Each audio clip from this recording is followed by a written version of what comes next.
Oops. What the hell? Wait, what was this you just posted? I'm getting the image. I sent the auction link. I wanted the image. Here we go.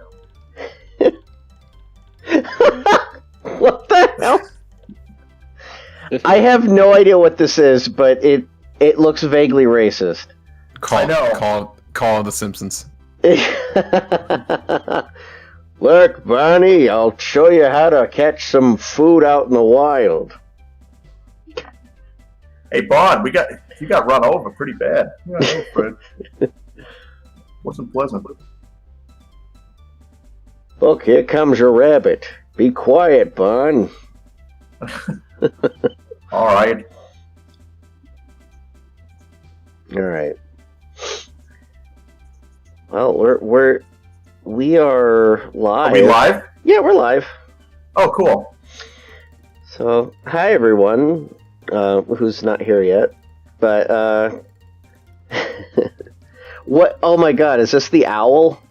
Yeah, it's a color key from the hit Don Bluth film Rockadoodle. Oh my God, what a weird proto design of the owl. Yeah. He just looks like a purple gorilla. I mean, he kind of looks like a purple gorilla in the movie.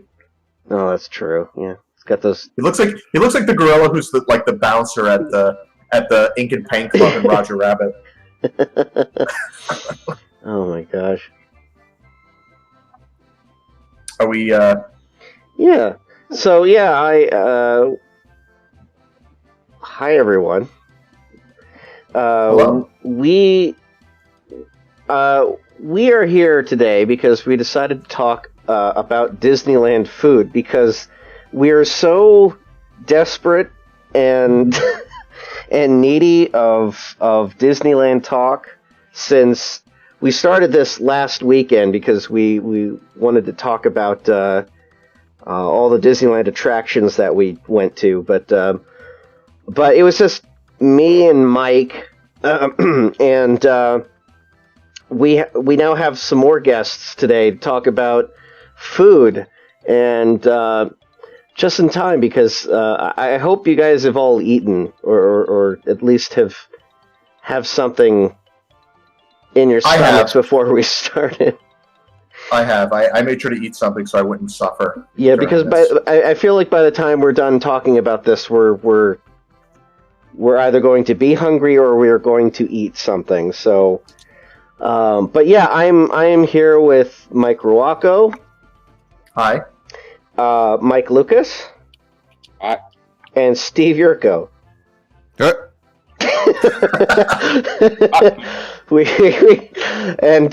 are the only introductions you're going to get, so enjoy them while they last.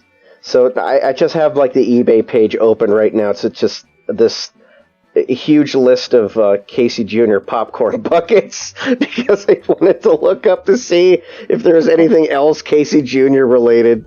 So is there a guy who has a million of them in the background and there's one on the foreground to sell, or are there just a lot of them? There's just a lot of these for sale, I guess, because I'm sure when they were available, people were just stockpiling them for. I love when people buy shit for resale and then it becomes common and they get nothing back. Yeah, I'm looking at some of these and there's ones that are just $10. And it's I think they just want to get rid of them. But that's what happens. Yeah. So how should we do this? Should we just kind of walk through the Disneyland park because I have the map open here. And I'd love to walk through. I can't remember the last time I actually walked anywhere. I could have used. You guys are sad. Hey, I take walks. I don't take a lot of walks, but I take walks around my neighborhood usually. I do admit that I should take more walks than I do during the week because coyote in your neighborhood. Yeah, I have seen some coyotes, but they're fairly tame compared to. I mean, I've seen skunks across the street, so They definitely stink up the place. Natural predators. Yeah. Yeah, no roadrunners. But yeah, so let's see, because we have like a list of attractions and the dining places. So when you enter the park, it's Main Street, and the first thing listed is the Carnation Cafe.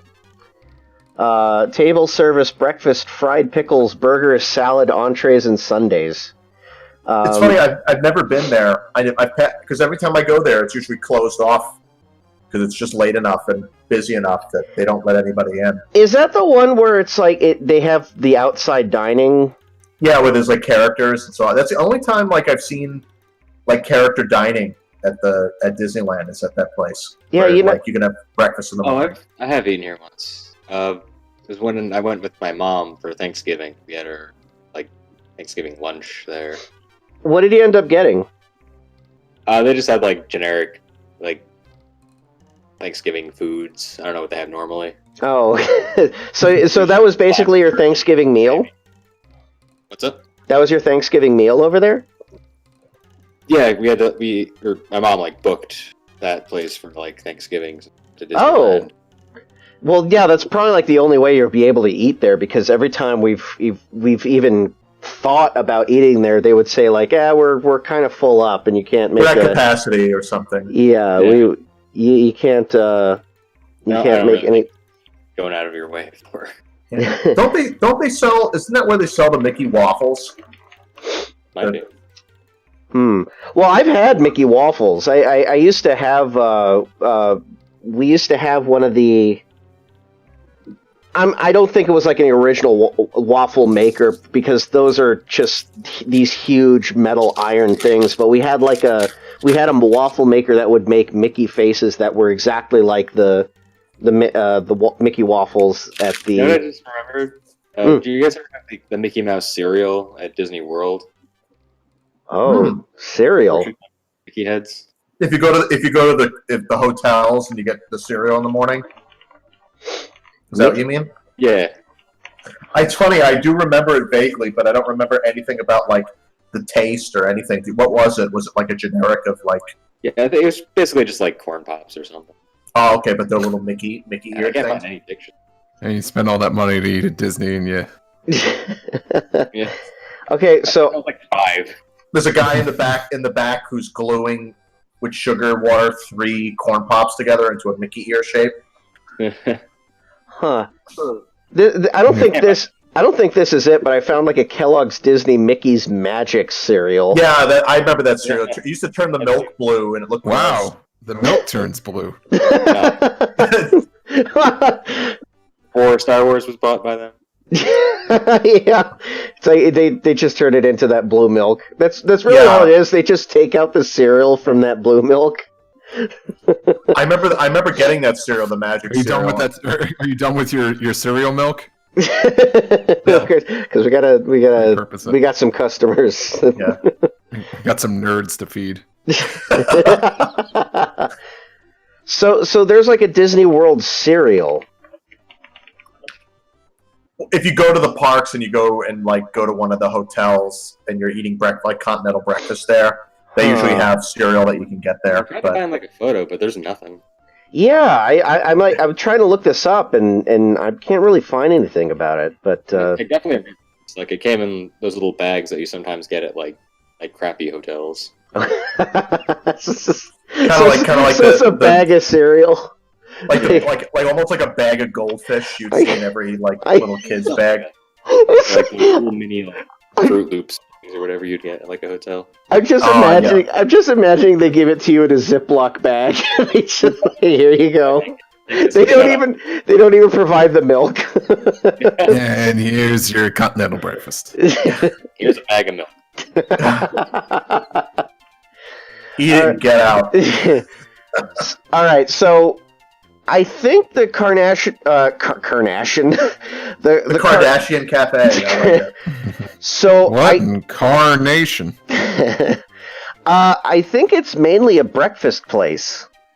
So I think it. Or wait, no, they have a lunch and dinner, but yeah, okay. So the Carnation Cafe, and let's look at the breakfast menu here.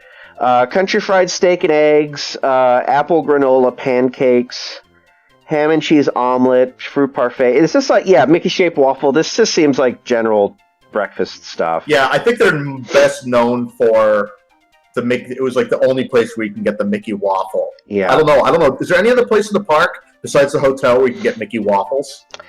That was the only place. I've only known to them having that in the hotels. I always thought that was like an exclusive thing that was during the catering moments at the hotel, and Goofy's Kitchen, because they.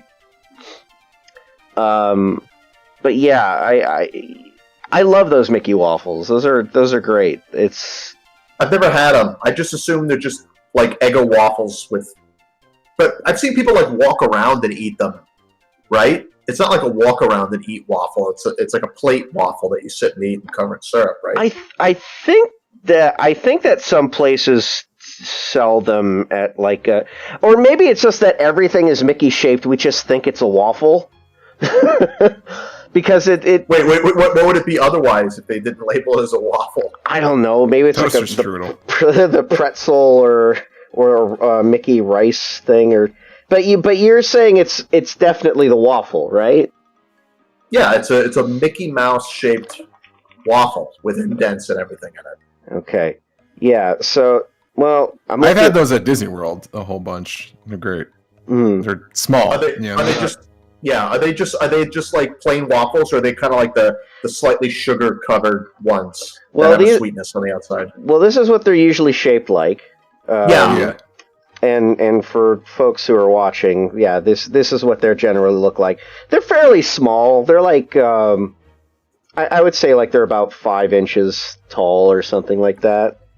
They're not really that huge, but I'm just right. Crispy. Okay. But if I don't really think that there's any other kind like that. Maybe people just like order them and they say like we gotta go to Star Tours now, so bring your waffle with you. So bring your waffle with you. Just come on, we gotta go. Eat your waffle. But yeah, okay, so their lunch menu has a fried pickles with dipping sauce, Waltz chili, baked potato soup. What's the matter? Do you not finish it?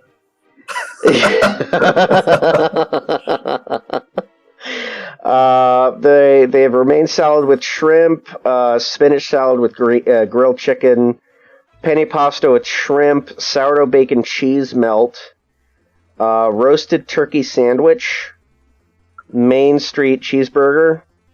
It seems like it has the most variety. I mean, this menu alone has the most variety in it compared to most other dining places at Disneyland.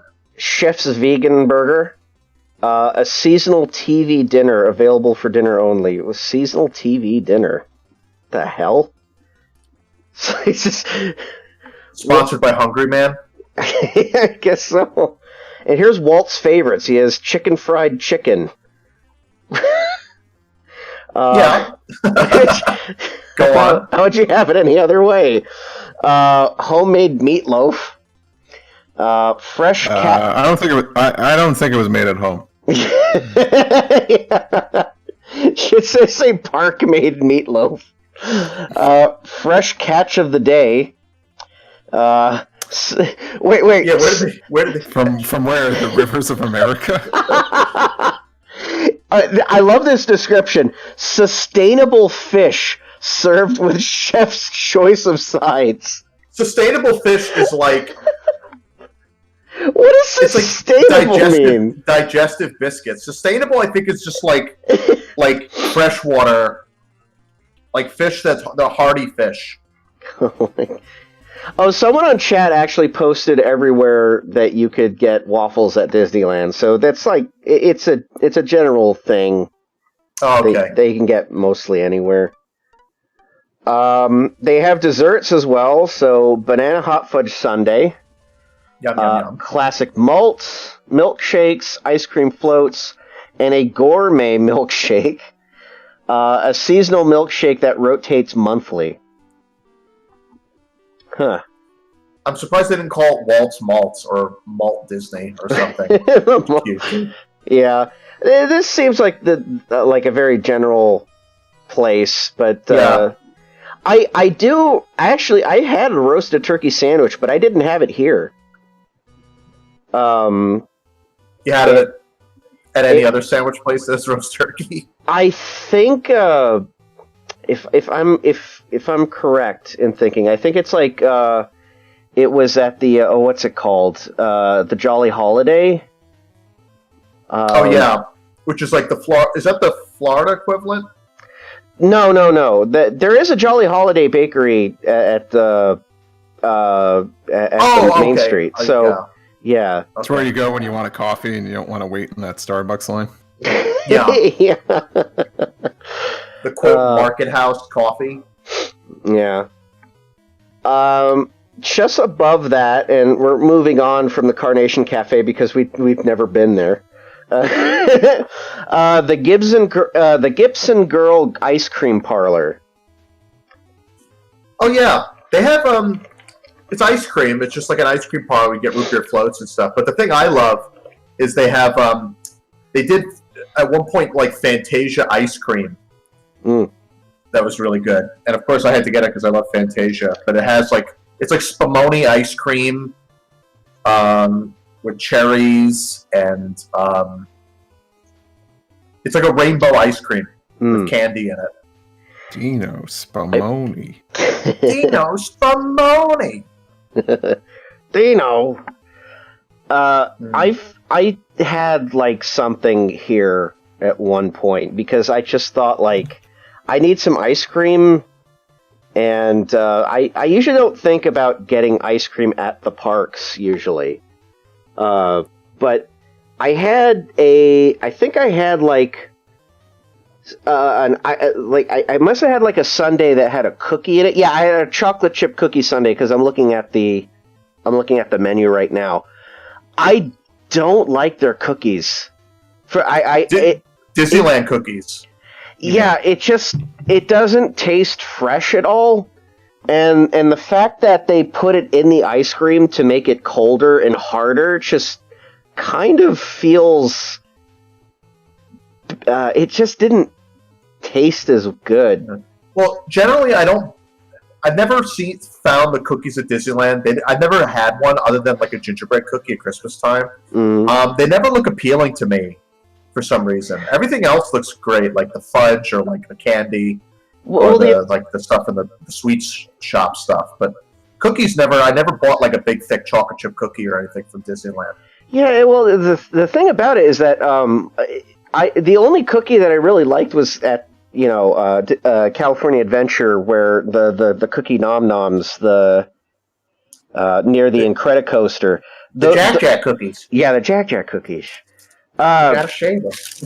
Those are probably the best because they actually bake them there. Like they have like the dough and they just put it through that churro warmer that usually the churro stands usually have the kiln. Yeah, they just pass it through and it bakes there as you're.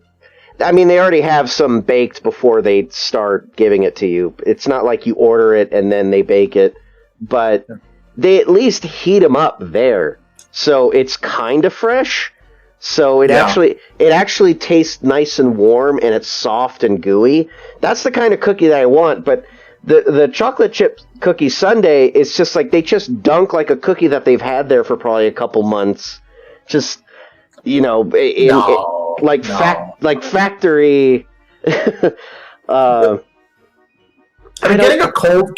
Going to like any of the places that serve sweets and it's under glass and it's in a cold refrigerated cabinet. You get a cold ass cookie. I don't know. I don't know. But yeah, I think that was like my only experience there, having that kind of ice cream sundae, and I wasn't really too thrilled with it. But no one else has had any ice cream there? I've had ice cream there, but just Do you But I've remember? also had ice cream at other parts of the park. Do you remember what you've had? I've had like an ice cream cone. Like it's a generic ice cream cone. And the ice cream is okay. It's not like, it's not like cheapo, like cheap ice cream or like. Yeah. It's maybe like a step up from going to like an ice cream parlor. The ice cream's maybe a little bit creamier, a little bit tastier, but like, and then I've had root beer floats there, and they're great. It's fine. Well, I mean, it's just like it's how much you're spending is really the problem. Right. Yeah. Well, here's their list of flavors. They got chocolate, strawberry, vanilla, cookies and cream, cookie dough, mint chocolate chip, mocha almond fudge, rainbow sherbet, and no sugar added butter pecan. For the old people. Yeah, I would say that's like. I would say that's like a good selection of ice cream that like I'm not expecting any exotic flavors or anything. Oh like, yeah. But it's certainly more than what I would usually expect. I will say, I have a Disneyland ice cream story. When I was in Tokyo Disneyland, there's a little main street, kind of like the equivalent of the Gibson Girl ice cream parlor, but in Tokyo Disneyland. It's like the same kind of atmosphere and things like that. And they have, the same generic flavors that they have, but they also have like specific flavors there. So like they have like in Japan they always have peach, so they had peach ice cream, which I almost tried. But the one I got, and it was so good, I wish I got seconds. I got it right before the electrical parade. It was an almond crunch ice cream, and it was like the most delicious ice cream I've ever had, and I miss it because they don't sell it anywhere else. Huh. But it was so good. Oh my god. But like, I'm a sucker for ice cream. I love ice cream. Yeah. I think like the only equivalent of ice cream that we actually get at the parks is almost like a given is the Dole Whip. Oh yeah. So, but do you guys have you guys gotten any other kind of ice cream at the park? Because I once just got like one of the ice cream sandwiches just from like the vendors that are randomly everywhere in the park. I just got one like ice cream sandwich just because I needed to have something, and it was like the closest thing that I got. And well, one of my favorite things is the Mickey ice cream bar, the vanilla ice cream with the chocolate shell. Yeah, I feel like I've gotten one of those when I was younger, but I don't remember. But I mean, I don't really see there being much of a difference of getting like a Mickey ice cream bar than an ice cream bar somewhere else, Yeah, I mean, I like it. It's just Mickey shaped. It's refreshing. No, it is. It is. Yeah.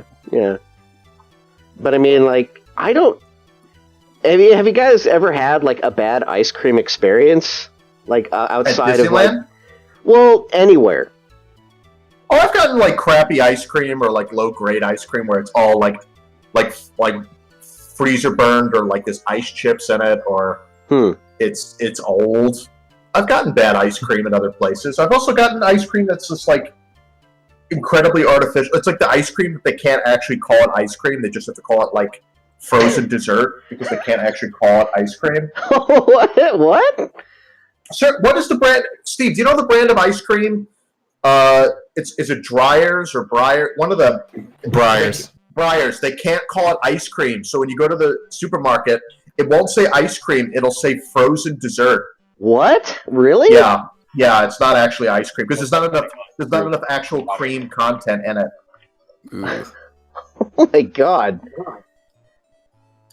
Breyers. I've never had Breyers.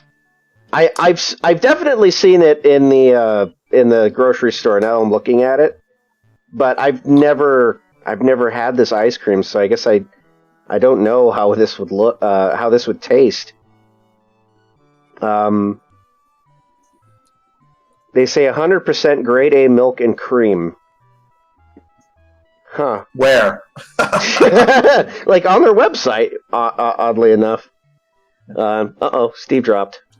No, he said he'd be right back. I didn't hear him. Yeah. He typed wrote it. He wrote it. Okay.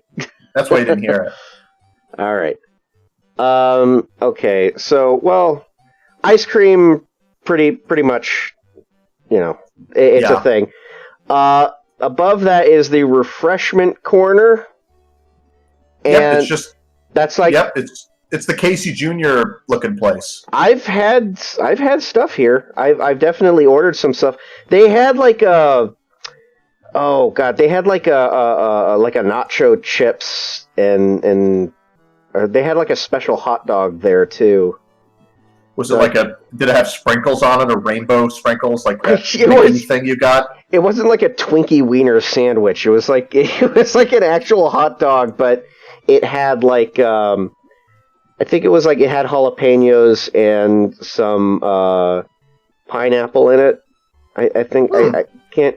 It was actually really, really good, and it was like I think it was like one of the only places that had that, especially for some reason. It's like it was one of those days where they had specially themed food for Coco. That's what it was. So it was like a specially made hot dog that was kind of like Coco themed, and it was just like a spicy hot dog, and it was or spicy sweet because of the pineapple and stuff like that. That was pretty good. Okay, what's this place called? Refreshment Corner? Yeah, it's where you get refreshed at the corner. Very noticeable name. Yeah.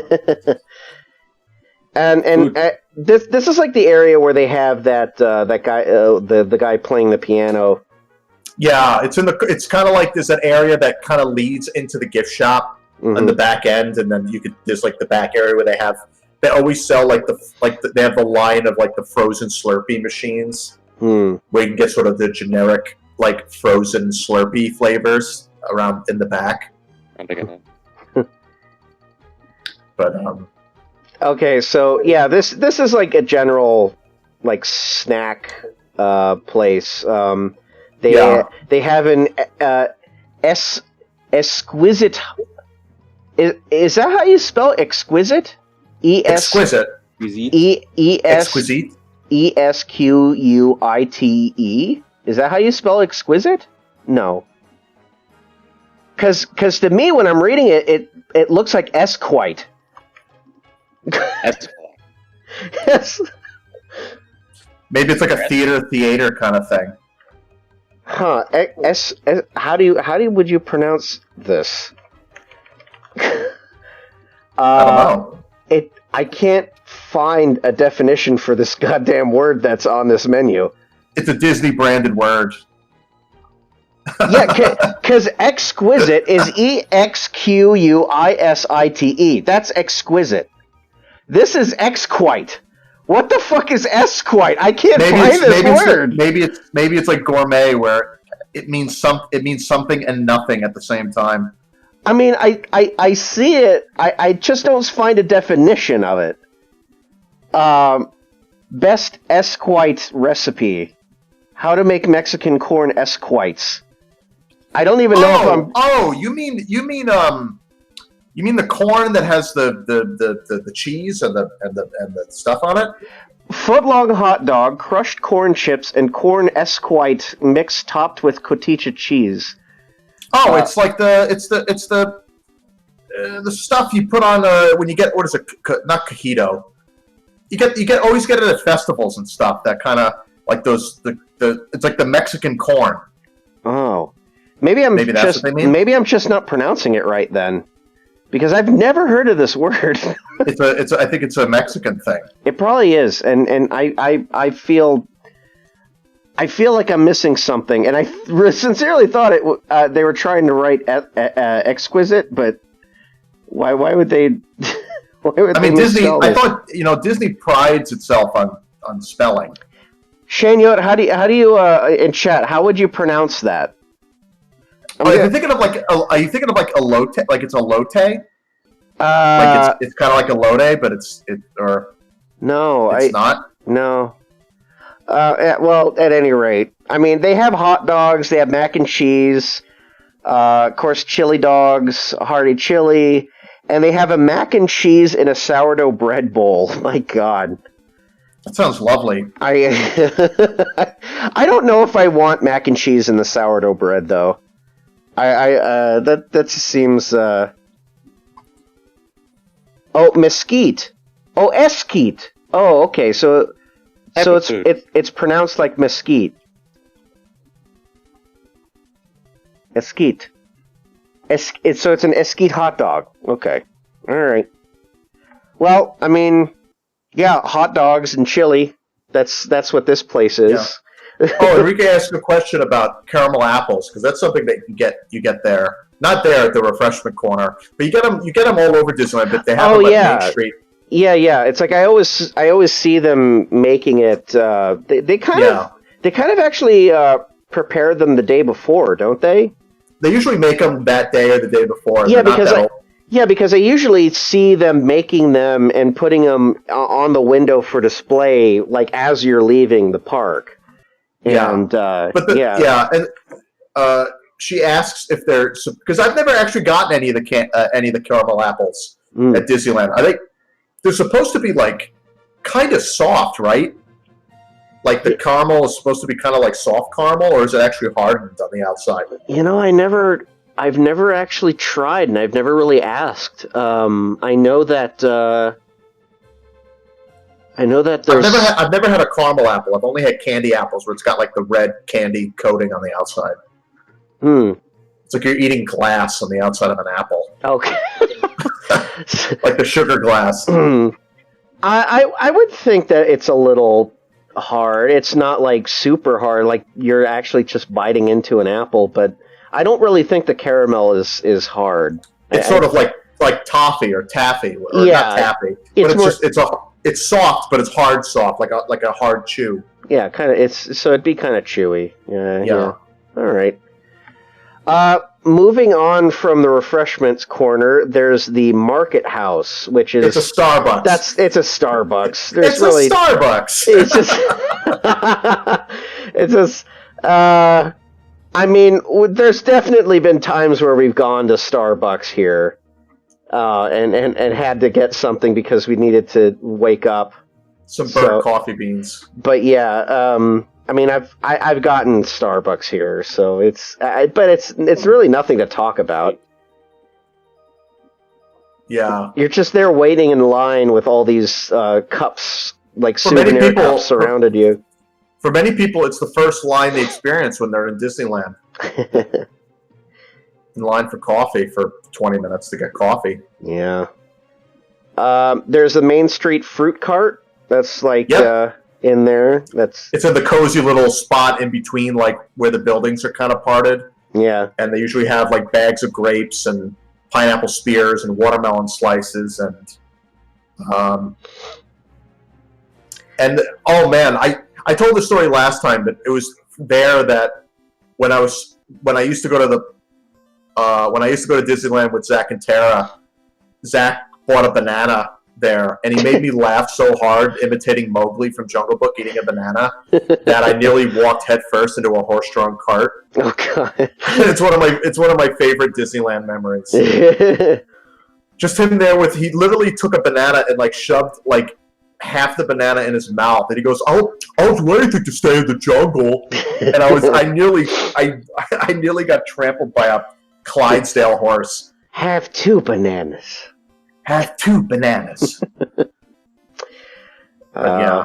I've never honestly had any fruit from the fruit cart. Because it's like $75 for a banana. Yeah, I mean, I figure if you're going to bring any kind of fruit snack or something like that, you're going to bring it in with you, and then just have it like the first couple hours, and then just walk around. All right, there's a Little Red Wagon, which has hand-dipped corn dogs. They're famous corn dogs, which I actually had for the first time not last year because COVID, but the year before. Because my friend Chris Nichols.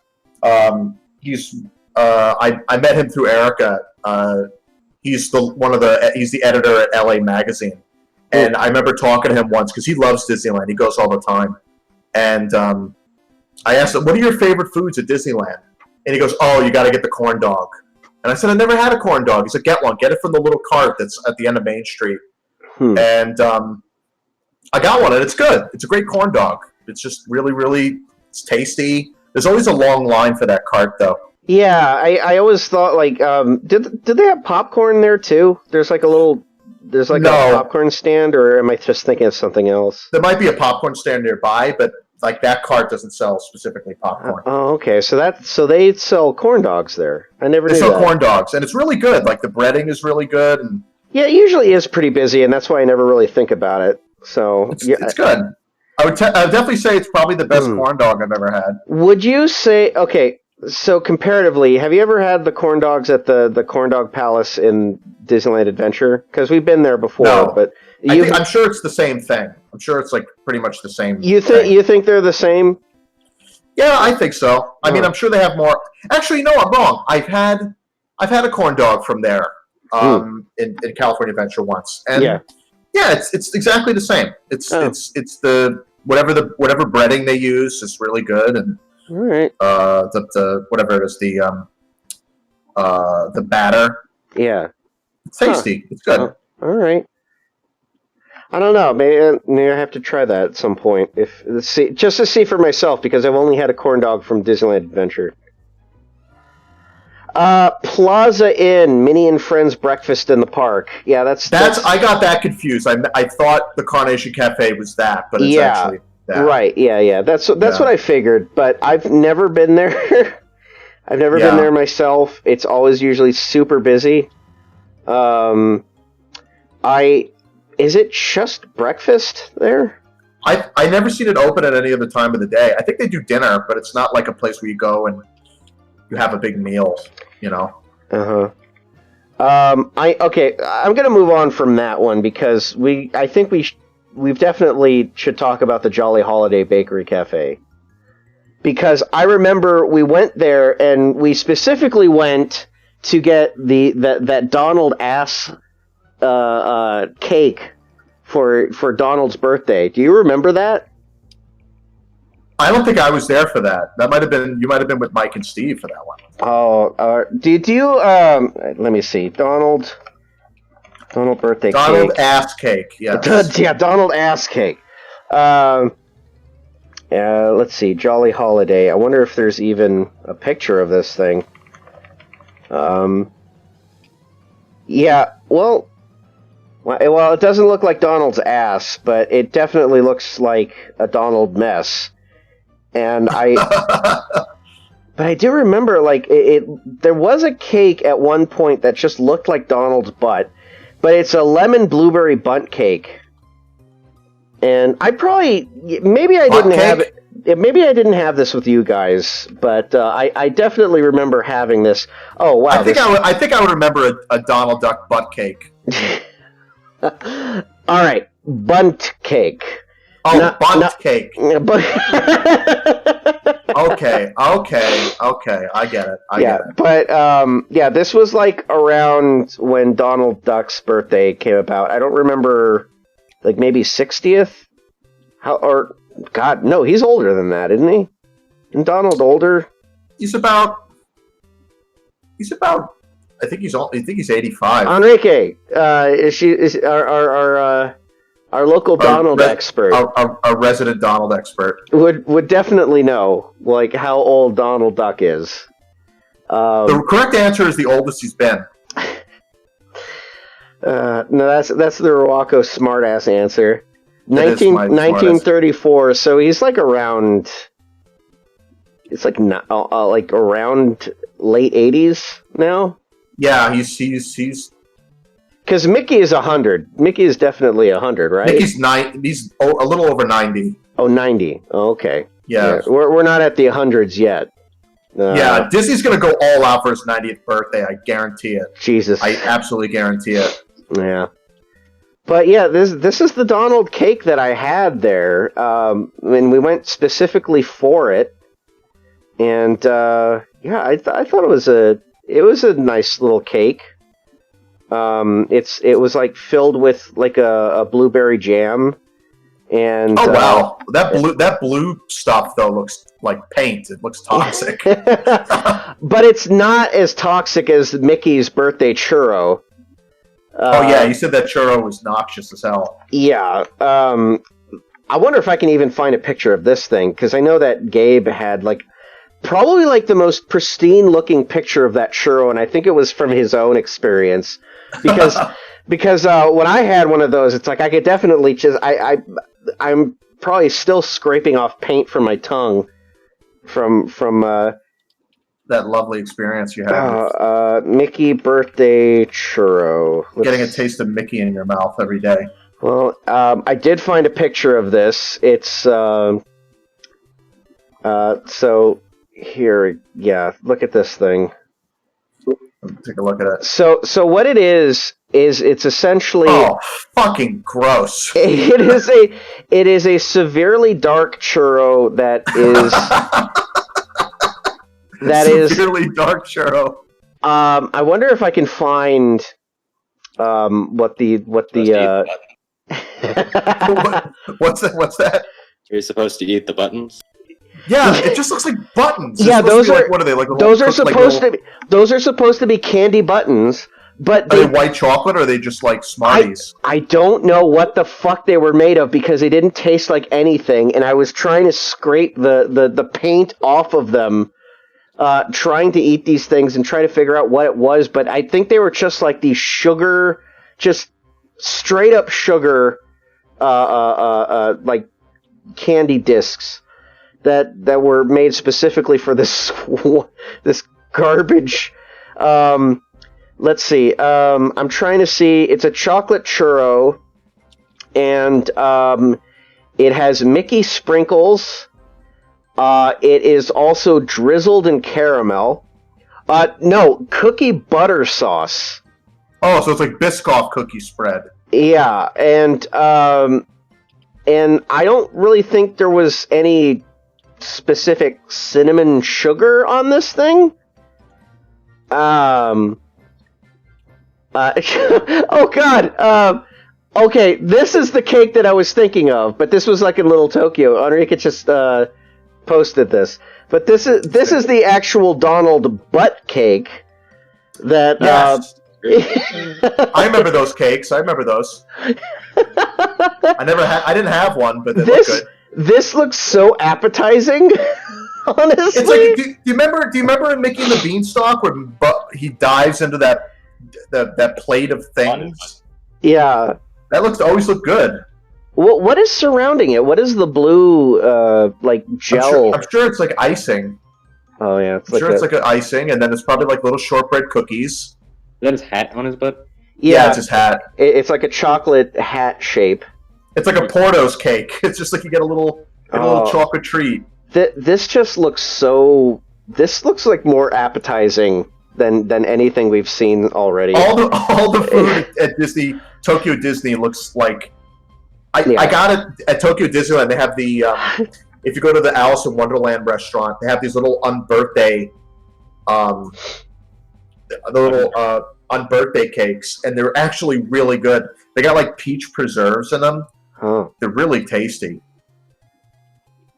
Oh man, but yeah, I'm sorry. I have to continue with this goddamn Mickey churro thing because I'm not done. I'm not done with my disgusting experience of this thing because the thing is that it comes with a dipping cup of red syrup or some sort of like I don't know. Is that how they get away with calling it what it is? Yeah, what is it, like frosting or something like that? But this frosting, basically, it tasted like what you would think the equivalent of actual paint would be. Well, the thing is that it would coat if you touched any of that onto any part of your skin would be red for the rest of the day, and people would know that you ate this thing. Did they like pour? Is it like did they just go to the front area and get like hand stamp ink at the gates and just like put it in a? That's put it in probably a bowl what. and- That's probably what happened to the stamp ink. What's that, Mike? I think they just gave you a cup of paint by accident. Well, maybe I wouldn't be surprised because it's like maybe there was the frosting bucket and then there was the paint bucket next to each other and someone mislabeled them and it's just like, well, I gotta take my risk and just take whatever I can. Red stuff. I'll get fired. I will say though, and I normally I would not joke about it, but you're right, Andrew. That looks freaking awful. That looks really bad. It was one of the worst things that I had that day, and I almost felt like because there was a ton of Mickey stuff that was all over the parks. Gabe really got me excited about it because he was like telling me, he's like, oh, and they have like a Mickey thing here, and they have a new Mickey thing here. The churro was the first thing I decided to try, and it almost ruined my experience for the rest of the day. I was just like, I don't want to try any other Mickey thing if it's anything like this. But yeah, my mouth was just like red. It was like, it looked like I bit into one of the ducks at the pond and just just bit a big chunk of it and the blood was like all over my mouth. Oh my! It was really horrible. And it's like it's weird because it's like when you buy one of these things, you don't want to feel like you wasted it, so you're kind of like eating it in kind of anger, where it's like I just paid $7 for this. By God, I have to eat all of this, or else I will feel I've wasted my money. So. Oh. That sounds. But yeah, would you say hands down that's probably the worst food you've ever gotten at Disneyland? Well, no, because I know that at Downtown Disney, and I'm going to tell this story now. I was really excited about the prospect of a churro ice cream sandwich. Oh yes. And the only place that you could get that was like at a spot at Downtown Disney that was like near the Lego store over there. And I went there specifically to get one, thinking like, I really love churros. I love ice cream. Two of the best combinations that I could ever think of in one snack, and I'm going to try this. So I get this thing, and it's it basically looks like an ice cream cookie, but obviously it's like, you know, the churro is kind of like it's swirled in a way where it looks like a bun. Yeah, kind of like a cinnamon bun or something. Yeah, so I don't know how they do it or really care, but they basically made the churro into the shape of a bun that they sandwich between like ice cream, and the thought was that I'm going to have this like a sandwich, so I'm going to eat this with my hand. First thing I notice is that my hands are basically sinking into the churro because the churro is soft and it's hot as well. And the cinnamon is basically melting all over my fingers, and you're just sinking your fingers into this thing, and you have like this melted cinnamon all over your fingers trying to hold it.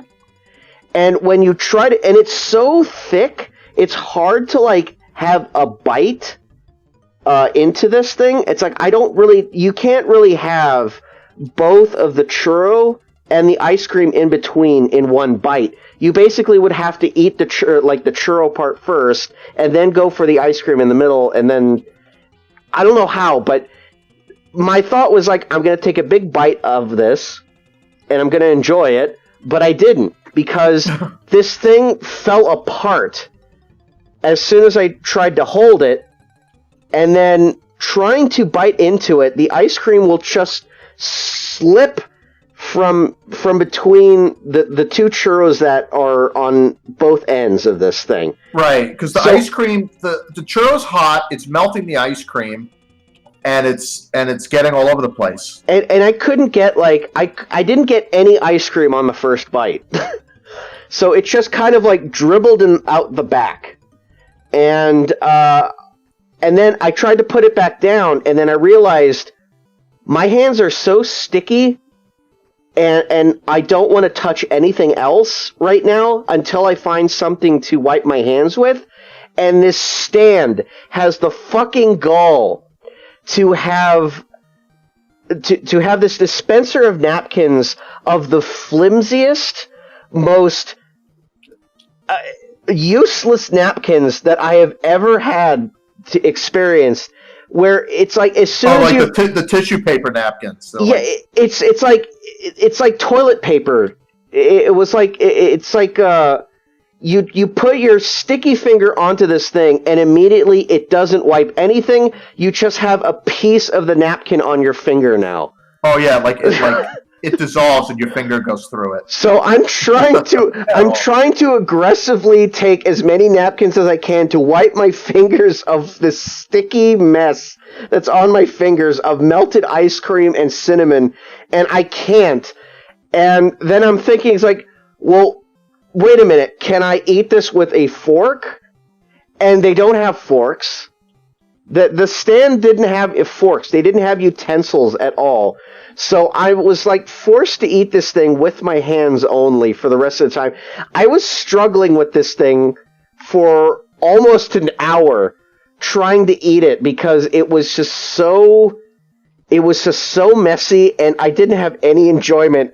I came into this thinking, I'm going to love this thing. I love churros. I love cinnamon. I love ice cream.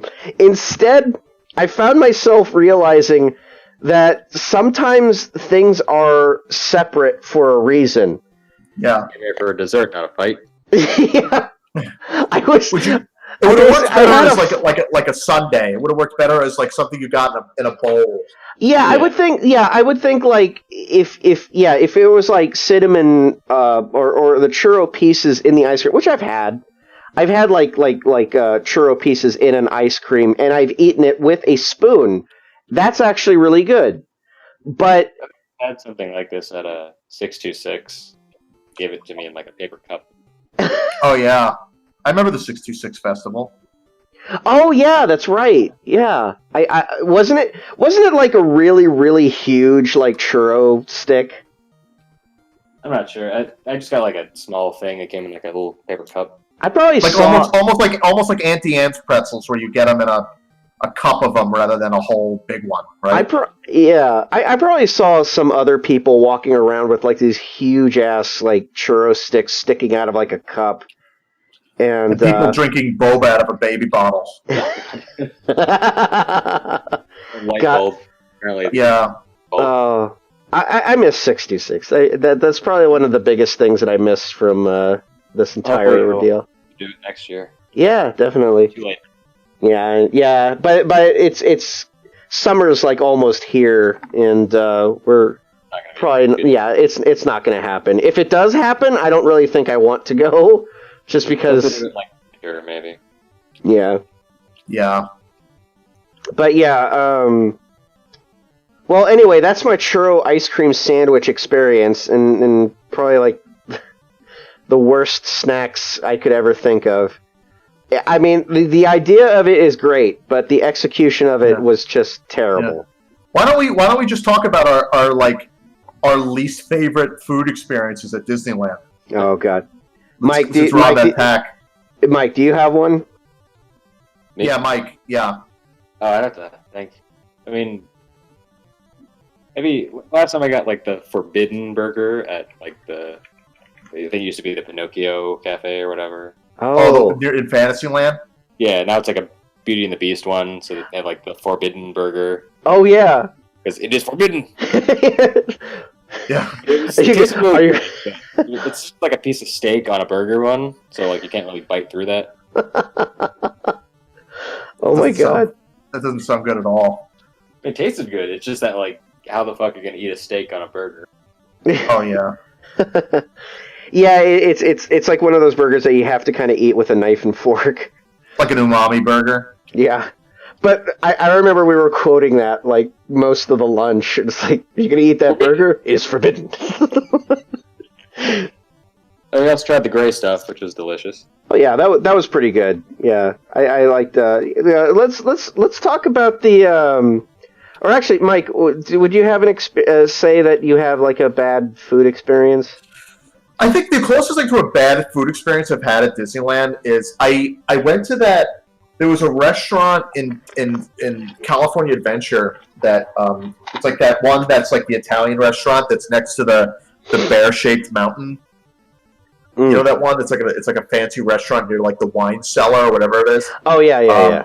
And it was a friend's birthday and we had like a catered dinner there. Or not catered, but it was like you get a limited menu because it's a big party. Dining at Disney.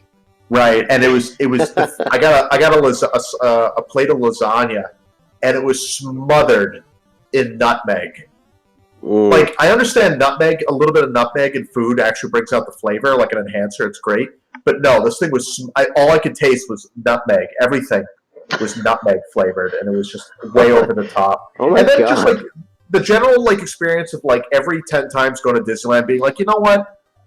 I think I'm going to get a turkey leg this time, and then you immediately regret it because it's so salty and it tastes like ham, and you feel like for a brief minute, like the first 2 or 3 bites of it, you feel like a Viking and you feel powerful, and then you get like 3 or 4 bites in, and then you're like, oh, I still got to eat this whole thing, and it's hot and it's burning my hand and it's dripping everywhere. What's that? Was it edible? It's edible. It's a lot. It's just Could it's you so eat it? much. Turkey leg at Universal once, and that was not edible. Was it dry? Like, I will say that Leather food. Oh jeez. it was a leather boot. Yeah. Oh, I mean, I've no. been thankful that at least at Disneyland, the turkey legs are usually very moist and juicy because they've been soaking in their own juices for like I don't know how long. Oh God. Like an Auntie Anne's pretzel, just soaking in a salt brine. I don't know how they do it, but I have to be honest that like if just kind of like transitioning to the discussion of turkey legs because that seems to be a staple on the park. yeah. I actually really don't like the turkey legs. I mean, it's a bit much. I mean, like, I don't mind having it if a group of people are eating it because I feel like it's one of those things where you can't have this by yourself without feeling miserable afterwards. It's a rite of passage. It's like one of those like eat it and everybody suffers too. You know, but it's like I will eat like a little bit and I will feel logy. I will just kind of feel like I kind of want to take a nap now. I don't. Oh yeah. I don't want to go anywhere. One small, take a nap. But yeah, it's like I really do think it's better if you're having like a team of people eating it because it's just they're really huge and They're big, yeah. I mean, it's like I guess that's like the appeal of it, but at the same time, I just think like, man, this is difficult for one person to try to get through. And yet people do because it's Disneyland. Yeah, I guess so. Yeah, true. But I mean, it's for me, it's like it's okay. I just when it comes to like anything like that, I just think this is a food that I would rather just kind of take my time with. I almost at feel a like restaurant.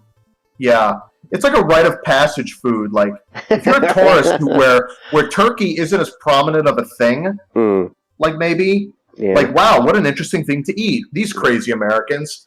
But like it is sort of a gauntlet. Sort of like a gauntlet. It is sort of like a gauntlet of food. It's one of the like the American staple of just here's a massive thing you have to eat. Yeah. Enjoy. Yeah. It's like yeah, someone mentioned the Ren Fest and I was just thinking it's like, yeah, it's a Ren Fest food. I've never been to the Ren Fest. It's like I've been wanting to go to a Ren Fest for the longest time again, but there's usually one that is advertised around Burbank a lot, and I keep wanting to go to that one, but I keep missing out. I've been once, and it was nice. I would want to prepare. Like that time, I didn't really prepare and dress up. Right? I think all my friends like prepared for the year and got like leather bags and boots and cloaks and all kinds of stuff. I didn't prepare at all. I still have a Renfest outfit that I've kept since I went to the last one that I went to like 20 years ago, in Colorado with my sister actually, and that's where we bought it. And it still fits because it's baggy as fuck. It's really just kind of reminds me of like the bare minimum of what you could wear at a Renfest, but yeah, it's like I don't know. I do. It's the combination of having to dress up and the fact that it's always on the hottest days of the year. Yeah. So people wearing dark cloaks and heavy things. Yeah. Yeah, and people just smelling like the plague. Yeah. One thing that I wanted to mention about the Jolly Holiday is that I will say it has the best salad that I've had at Disneyland, which is the Jolly Holiday salad. They have salad at Disneyland? I know, right? Weird, I don't know. It's obvious, but it just a salad. Yes, the Dallas salad. Oregano. What the hell? That's some kind of hippie food. I just like it because it's like it has like it's okay. Here's the definition of it. It's mixed greens, spiced pecans, feta, tomatoes, dried cranberries, and what feta? Yeah, feta cheese. Feta cheese. Sorry, did I mispronounce that? Feta. It's alpha theta kappa. It's feta. Feta. I was like feta. Feta. What? I'm gonna enjoy this. Feta. Say it right. Say feta. Say feta. Dried cranberries and raspberry vinaigrette, and it comes with a Parmesan breadstick. I usually get it without the tomatoes or something because I'm not really into tomatoes, but I really do like that salad, and it's like. It's probably the only salad I will tolerate at the park, unless it's like a Caesar salad or something like that. But yeah, it's like if you're gonna get a salad, go get that one. At least that's just how I feel about it. But that's really like one of the only things that I've had at the Jolly Holiday, other than that Donald Bundt cake. I keep wanting to call it a butt cake. Really I know. It's like I honestly feel like calling it a butt cake because it just seems right. Because the thing is, in Japan, they're really obsessed with Donald's butt. Like, there's a lot of merchandise that's just Donald's butt, and like that makes sense. But yeah. I missed the ducks. Oh, What's the Disney ducks. Oh, yeah. The ducks. I remember. One time I was near the partner statue, and it was the day I was waiting for you guys to show up, and there was a mama duck and her ducklings following, and they were walking towards this bench, and there was a woman on it Snapchatting on her phone, and these ducks were literally, it was like a Rugrats episode. The ducks were literally hopping over her feet, and she was not noticing them. And I'm like, you are missing out on literally the most amazing, cutest, most adorable thing on the planet that's happening to you with cute baby ducks, and you're too busy making literal duck lips into your goddamn cell phone. I have to do a drawing of that. I have to do a painting or something. Yeah, that does seem like a very like a comical situation sort of drawing. Yeah. But the ducks are cute. It almost feels like one of those pictures like one of those comics that you see on Facebook. Like, so there's like an old person that's really pissed off about people looking at their phones, and that would be one of their examples of it. Yeah, you gotta make sure to label the duck. Yeah, I've seen ducks. I'm sorry. What was that? Everything has to have labels. Like the phone says phone. Oh yeah. Girls. Yeah, and there's has the duck lips written on her lips. There's like a plastered text on top of it that says like people looking at their phones too much or something. Yeah. I've seen ducks doing it. Near the Snow White, the fountain. The wishing well. Not fountain. The wishing well. Yeah. The Orbs and all that. yeah. Looks like their wish came true. You walked in on that. It's like, hey, what are you looking at? Can I help you? But yeah, it's like, I mean, they're happy ducks, you know. Make more ducks for the park. Rocco, when you're growing up on Long Island, did you have like ducks in your neighborhood? Oh, in my neighborhood? Yeah. Oh, we had not so much ducks. We had a shit ton of geese, and these Canadian geese that would always come down, and they would always. I was in cross country, so we had to run around the track in the football field.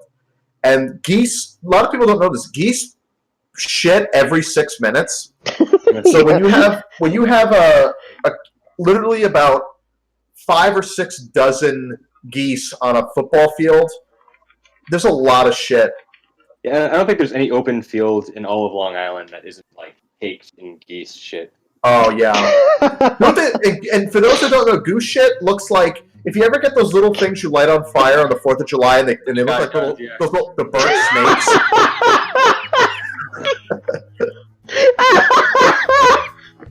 Oh my god, I can visualize that. I hate that. I hate that. That's like a really accurate description. It's like a cigar ash, just like. Oh god.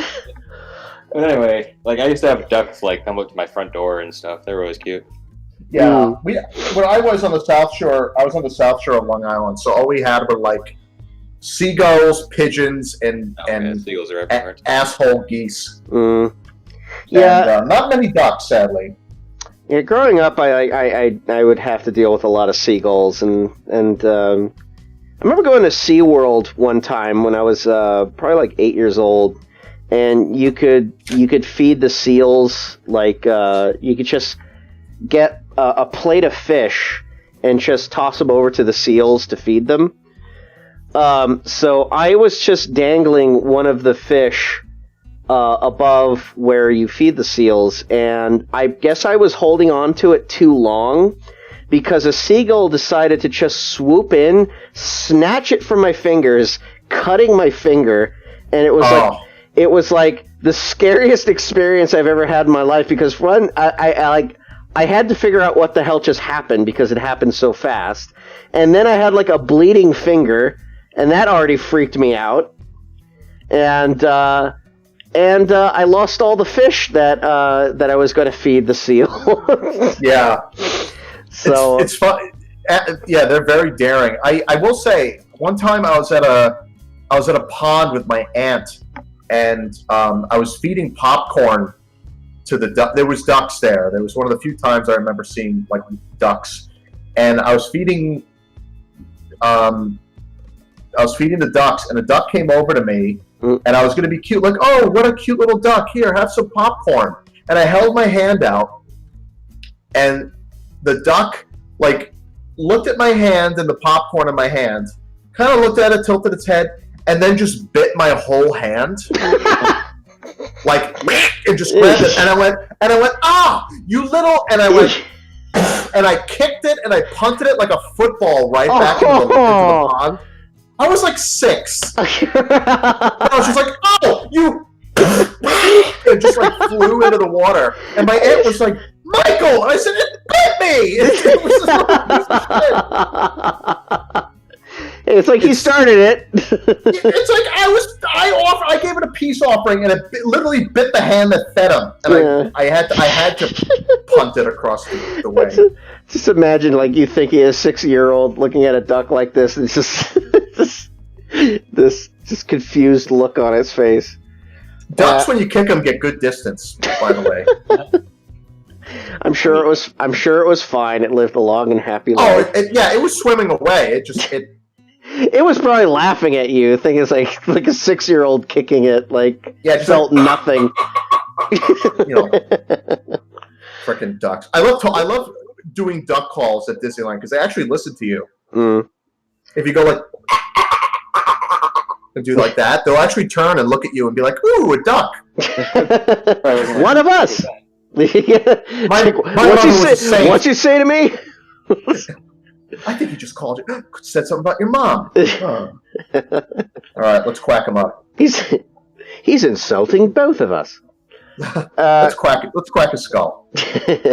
Come on, boys. We got some business to work. Yeah. Yeah.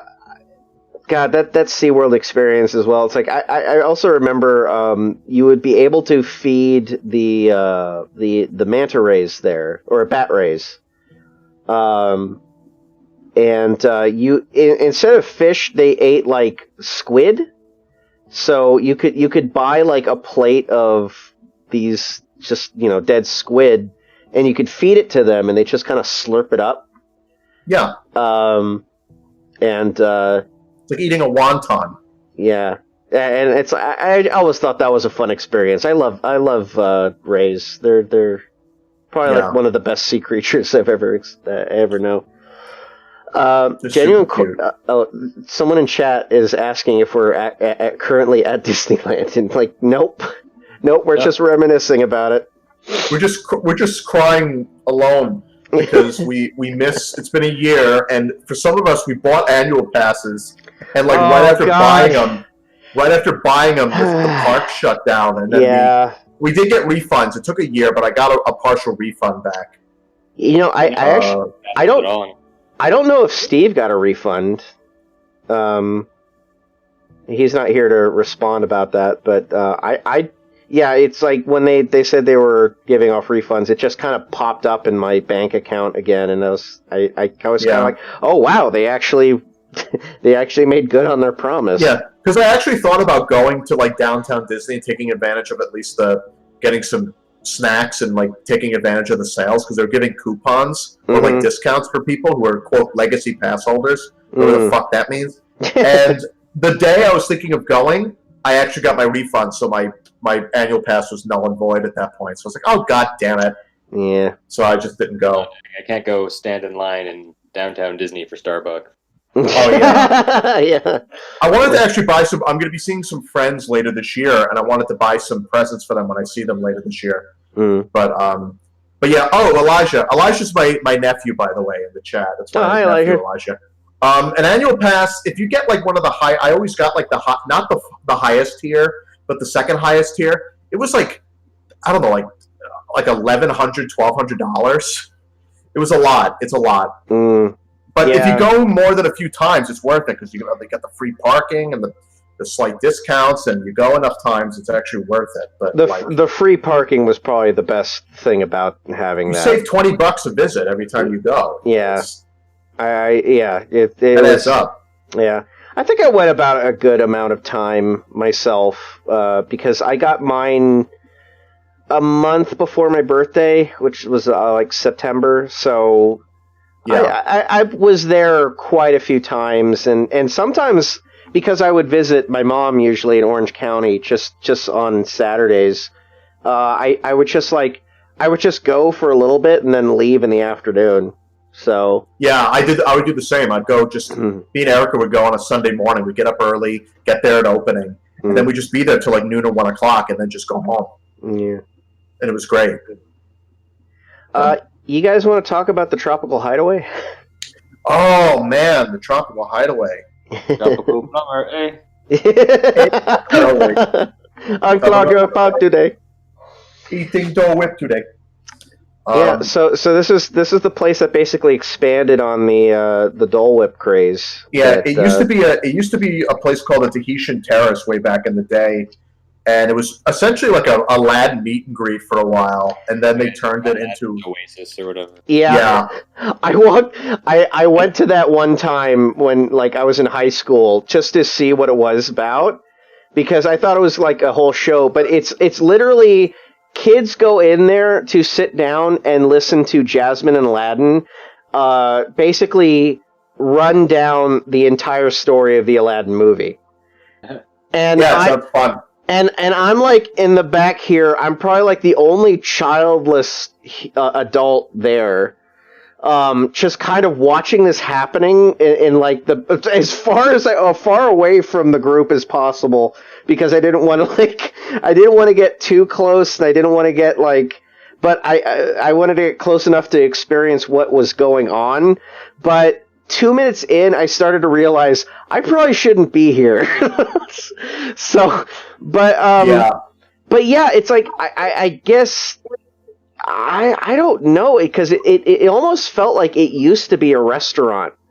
It was a restaurant back in the 60s and 70s. Yeah, but they didn't and really 80s. they didn't really do anything to change the look of it. Like Right. it clearly looked like there was a stage in the middle, and everywhere around was like just chairs just strewn Yeah. about.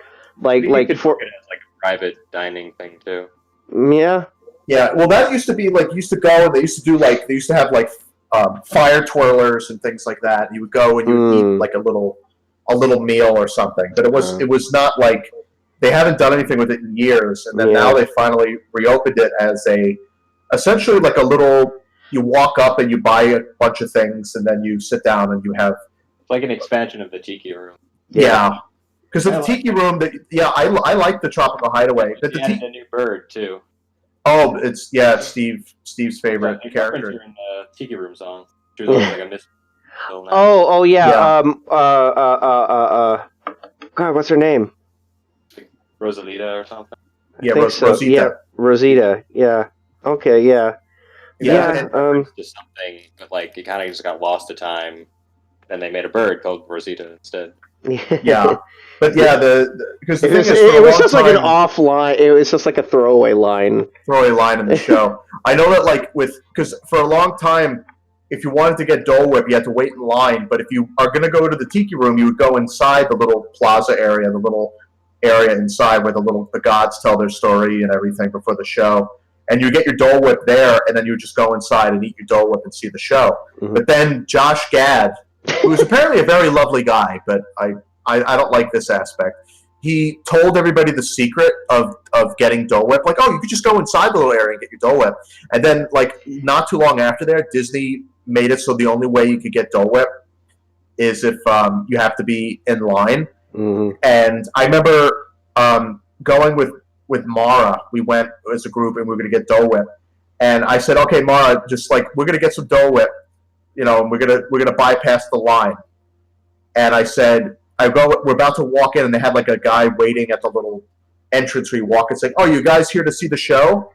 And I was about to say, "Yes, we're gonna see." And then before I even said it, Mara went, "No, just gonna get Dole Whip." And they said, "Oh, we gotta wait over there." Yeah. And I was like, "Oh, damn it!" And Mara was like, "I'm sorry, I didn't know." Mara, come on. No, but it was fine. The line wasn't too long. But for a long time, that was how you got Dole Whip. Yeah. But now on the other side, there's this. They have not only the regular pineapple Dole Whip, but you get orange Dole Whip, raspberry Dole Whip, and I think mango, lemon. Mm-hmm. And you get like a sundae with Pocky in it and dried hibiscus crystals in it and mandarin oranges in it. It's great. And they also have Oh, they have bao. Yeah, the baos are pretty good. They had this thing, the lumpia, which was like the cinnamon, kind of like egg rolls. They're like cinnamon egg rolls that you dip in the pineapple sauce. Yeah. I love those. They stopped selling them. They stopped serving them. They're apparently not in the menu anymore. Yeah, they got rid of them. I love those things. Also, the bao are not on the menu. It's just basically Dole Whip now. Maybe they didn't sell enough. Yeah, maybe it didn't justify it. Cut down the menu temporarily.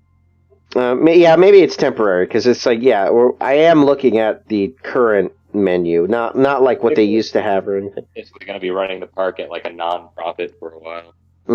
Yeah, to make up cost, I guess. I don't know. But it's crazy to think they're shut down a whole year. I know. Isn't it amazing? Disney. I mean, Disney. Shut down that long, ever. The only way Disney made money the whole year was through Disney Plus. They had nothing else going. They didn't have any cruise lines. They had none of the parks were open. The Disney stores for the longest time were shut down, except for a few. How is Disney ever going to survive? Yeah, how is this giant corporate entity with stakes in almost every aspect of society ever going to survive this?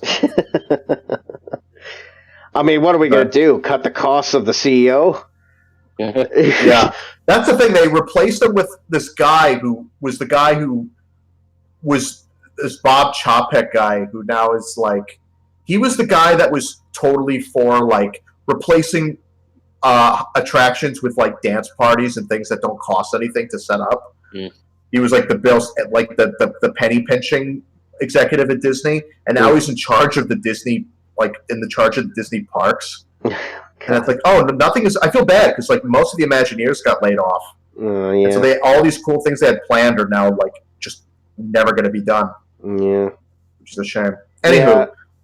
Well, yeah. Anyway, yeah. Tropical Hideaway is probably a good hangout, though. I've always really liked it. We were drawing there one day. Enrique and Thomas and Erica and I. We sat down and then we were just having Dole Whip and just sort of drawing and having a good time. Yeah, so it's a nice little cozy spot. Yeah, it's a nice little hideaway.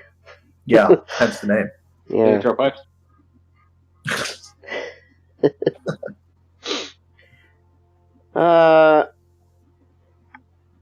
So all right. So away from the Tropical Hideaway is probably another place that I've eaten a lot at is the Bengal Barbecue. That's my go-to. That's like my go-to place to eat at Disneyland. I've only been once. Oh, you've only been there a few times, or once? Once. Oh, it was okay, but I was still like hungry after I ate. Yeah. Yeah, it's not a lot. Yeah, there really isn't like it. What you order isn't really filling. Yeah, it's a nice snack, but they have some good variety. You know, you get like, I love their vegetable skewers. Yeah, they're great. They have a good vegetable skewer plate. Yeah, vegetable skewer. They have the chicken skewer. They have these things, tiger tails, which are just breadsticks. Mm-hmm. And to be confused with tiger tails. Yes. Very different thing. Yeah. That's for the longest time. It's like that's what I thought you were talking about. No. They're okay, but I really like the vegetable skewers. I love eating them, and the chicken skewers are okay. Sometimes the sauce is a little too overpowering. Yeah. But God, the vegetable skewers and just eating like I've never been so excited to eat vegetables in my life. Just sitting there and eating and savoring the best for last, which is the whole like russet potato that they just sort of skewer on the thing. It's really tasty, and it's like just cooked just right. Yeah. I don't know. Enrique just said listening to Rosita jokes for 30 minutes. Yeah. But yeah, it's like I don't know if they still have it there, but they had like a soybean rice that would come with the skewers. I think they did it for a while. I remember that. I don't know. I don't know if they still do, or if that's something that you have to buy separately. But it came with it, and I always thought that was a neat side. Next time we go by Bengal Barbecue, that's where Shrunken Ned is. Oh yeah, I hear about Shrunken Ned, the fortune telling. Oh yeah, machine. I've been to all the other ones. I got to go with that one. Yeah, that one's like I had to hear about that one from someone else, and I forgot that. I didn't even know that was there. I only knew about the lamp, like Aladdin's other lamp. Oh yeah, I did that one too. You get that, so it's just audio. Yeah. I do like speaking of the fortune tellers, like I do like getting a card from the pirate. Yeah. Yeah. Esmeralda also. There's also there's the one at the front of the park and at the arcade and which is called Esmeralda, but it's not the Disney Esmeralda. It is a separate Esmeralda. Of course you can die. You want to die? I'll just sleep here. It's me, your friend, Bonder. Wait a minute. Bonder's name isn't Bonder, it's Bender. It's Bender. It's so good. Yeah, Bengal Barbecue is like a usual spot for me to go. So it's like it's also it's really simple and easy to get to. I thought it was great. Before the pandemic happened, it was like you could order ahead of time on the app. Yeah, you could order it and then you could just walk up to it and they just grab it and go. Which is like, I don't think every place does that, but I definitely remember doing it at Bengal. And that was like when I found out about that, I was just like, oh my god, this is probably one of the best things that I ever figured out. It saved minutes out of my Yeah. Disneyland experience ordering. Remember, the coffee place, unfortunately, doesn't do ordering ahead.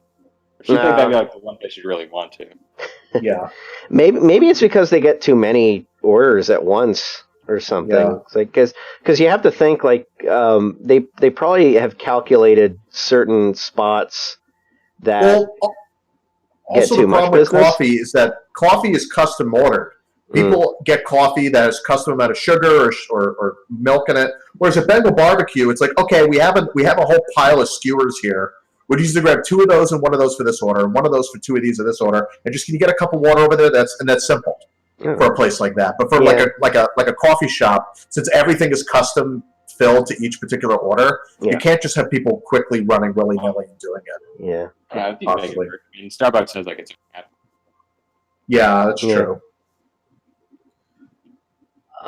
Going into New Orleans Square, there's another spot that I usually will get something all the time. The Royal Street Veranda. Bread balls. Yeah, the bread bowls. Oh my god, I love getting Clam chowder. clam chowder in a sourdough bowl. That's Chowder. chowder. Yeah. Did they have like a lobster chowder once? I remember having something. Yeah, they that was like a limited time thing, and I didn't try it myself. Did you have it? I think I had it. I didn't have it. I know that they had like there. I think there was also like a beef bowl of some sort, like a Like a beef stew. yeah, of like a some beef stew, because their usual is the clam chowder, and the other one is like a salad. And God, there was like another one. It was actually the reason. I just feel like getting it at that spot is difficult because there's There's not. nowhere to sit. Yeah, there's not like a good place to sit because there's such limited space. But if you go to California Adventure, there's like a whole dining land. Yeah, and you get to see Rosie O'Donnell and Colin Mockery tell you about how sourdough bread bowls are made. Yeah. If you want like a piece of bread at the end, do they still do that? Do they still did they do that? Like They did it for a while, but I think even before the pandemic, they weren't doing it. Because like I think I feel the last time I did that was probably like 5 years ago, and they were still giving out bread, and I just thought that was like hilarious. There were so many like I would say faux tours of like San Francisco factories there at California Adventure. I think they had like a wine area. There was the Yeah. sourdough area, and then there was something else. I feel like there was another one. Well, there was the Ghirardellis that also had like it prided itself on having that mural that's of the San Francisco earthquake, the 1906 quake that would move and shake the place. Oh, yeah. I don't think that had a tour. I do know the Ghirardelli area, though. Did like getting freebies though. Man, the speaking of the Ghirardelli spots, like I feel like I have overdosed on chocolate there, getting whatever sundae I had. Oh, yeah. It was like dark chocolate ice cream with dark chocolate like chunks of chocolate in there. I And got some kind of coffee that had chocolate in it. It's pretty good. yeah, Ghirardelli chocolate is really good. It's very rich though. It's very strong. It is. I mean, it's like I guess depending on how dark you want to go with it, it's. But I'm just I would love going to the Ghirardelli spot next to the El Capitan, just to get like some. the fountain. Yeah, that was always a great spot. But yeah, very very rich chocolate. But I don't know. It's probably one of my favorite chocolate spots. Yeah.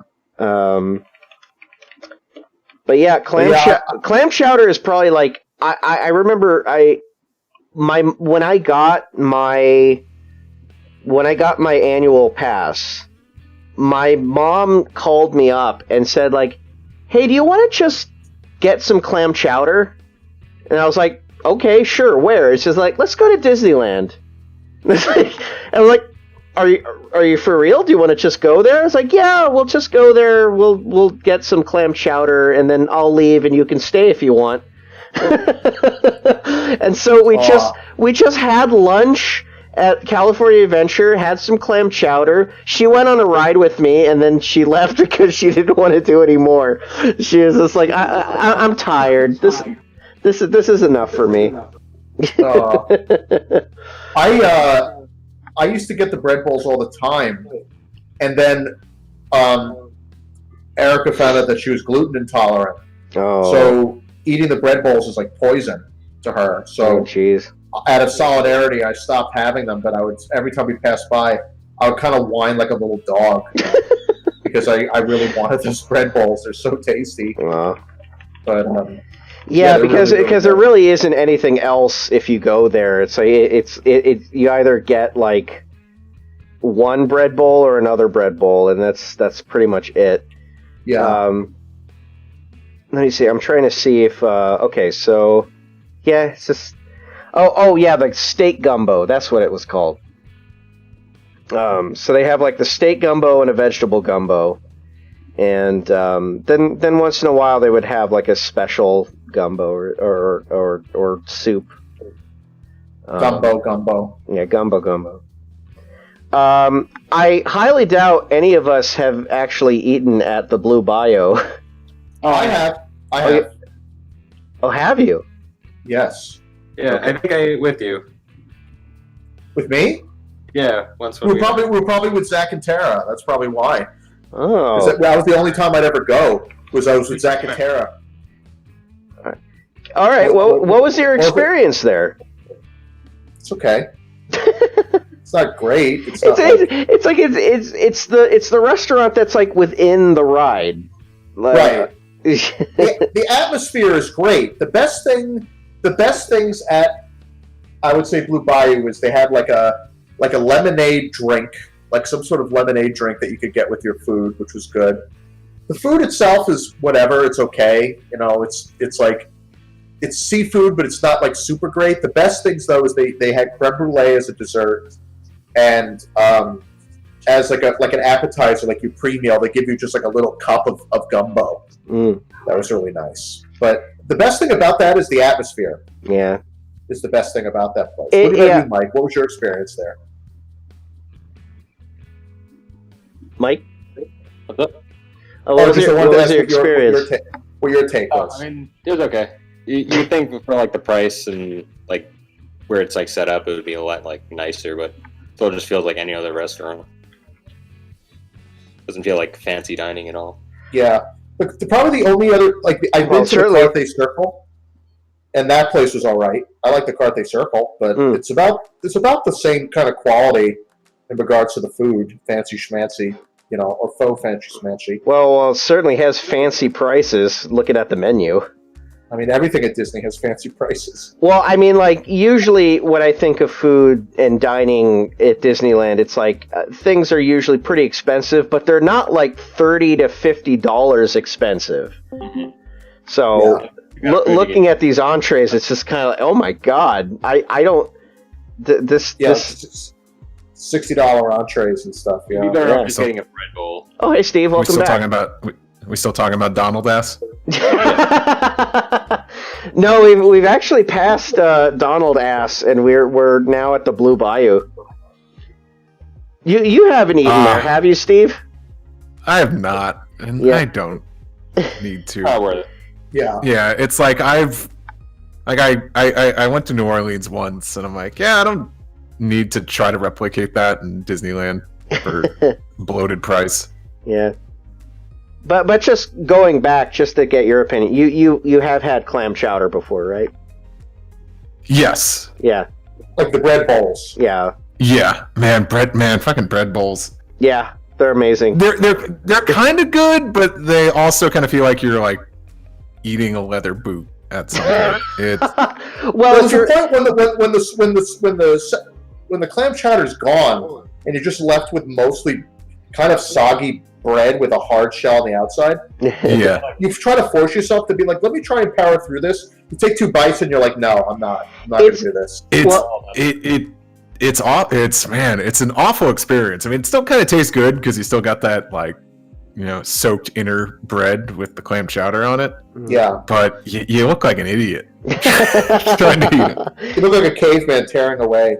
Yeah. Yeah. Like a fool. I usually like just getting like some butter and just kind of like when I have the thing is that if I have like clam chowder, it's usually one of the only things that I will eat at the park the entire day because it definitely is a lot to take in, especially because it's sourdough bread and clam chowder. But I mean, I don't know. I've really enjoyed kind of getting to the end portion of it and just kind of taking pieces of it, putting a little bit butter on it, and then having it. It's just, I don't know. I really just, me personally, I love sourdough bread. I've loved sourdough bread my entire life, and having that kind of bread with clam chowder, it's just, I don't know. I'm pretty sure it's very good in places that are known for it.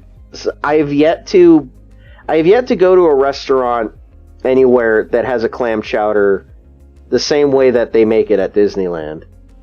And I've even tried. I've tried at San Francisco, I believe, when I went up there. Right. I wasn't able to get one actually, and I've been wanting to for the longest time. They just can't seem to get those spices right. Yeah. But yeah, the Blue Bayou just seems like it's like overly priced, fancy restaurant food. Like I feel like fancy at Disney. Oh, yeah. I kind of still want to try it at least once for the atmosphere. Yeah, I mean, in terms of like atmosphere, it's like I would say that would be the draw with the atmosphere though, because not all the tables are actually by the water. No, yeah, that's right. We always got tables by like the kitchen. Yeah, that's where I bathroom. And the other thing, Excuse me. I guess my how long are you going to be? I'm very hungry. You know exactly what I was talking about, right, Steve? Sorry about that. But the thing about Blue Bayou and places like that is that, well, if you're a tourist from like the middle of America, like, bumfuck Iowa or wherever the hell you're from, it's probably super fancy to go to somewhere like the Blue Bayou because there's nothing else like it. So it's like, that must be really great. Yeah. Look at this, Paul. It's Grandpa Banjo. But Paul. But Paul. But yeah, it's one of those places where style over substance. Like the atmosphere is nice, but like, yeah, the food is not worth the cost. Mm. Two of the other restaurants that are in New Orleans is Cafe Orleans and the French Market Restaurant. And I know we've probably been to either one. And honestly, every time I look at these two restaurants, I can't tell them apart. Yep. Because aren't they like right next to each other, or am I wrong in that assumption? I remember going and we were going to sit at one, and then we accidentally realized we're sitting at the other one. Yeah, and I never know which one I'm at. Honestly, it just seems weird that these two restaurants are so close to each other, and I can't determine which one's which. And I'll never remember which one that I've actually been to during the Halloween season. They had like the Jack Skellingtons all over the wall. I can't remember what those Jack Skellingtons were for. Gift shop tier list or Is something. this Hanukkah Town? Is there a gift shop tier list? We should do one. Yeah, that'd be neat. Yeah. Because I'm certain you're thinking about the that Halloween store that's or the what's it even called? It's like the Haunted Mansion gift shop. The But closest we can get to the Haunted Mansion gift shop. yeah, it's just basically like the Nightmare Before Christmas kiosk. shop. Yeah, but it's like half of the stuff that you own, Mike, is from that store. I'm about that. I mean, I still drink out of the Haunted Mansion mug. It's just the wallpaper one. Yeah. Good mug. It's just that's like it's my favorite mug. My favorite. I'm hungry. Mike, If you weren't my brother, I'd swear I'd kill you. Mike, did you actually get all 3 of those popcorn buckets, or like no, only one is a popcorn bucket, right?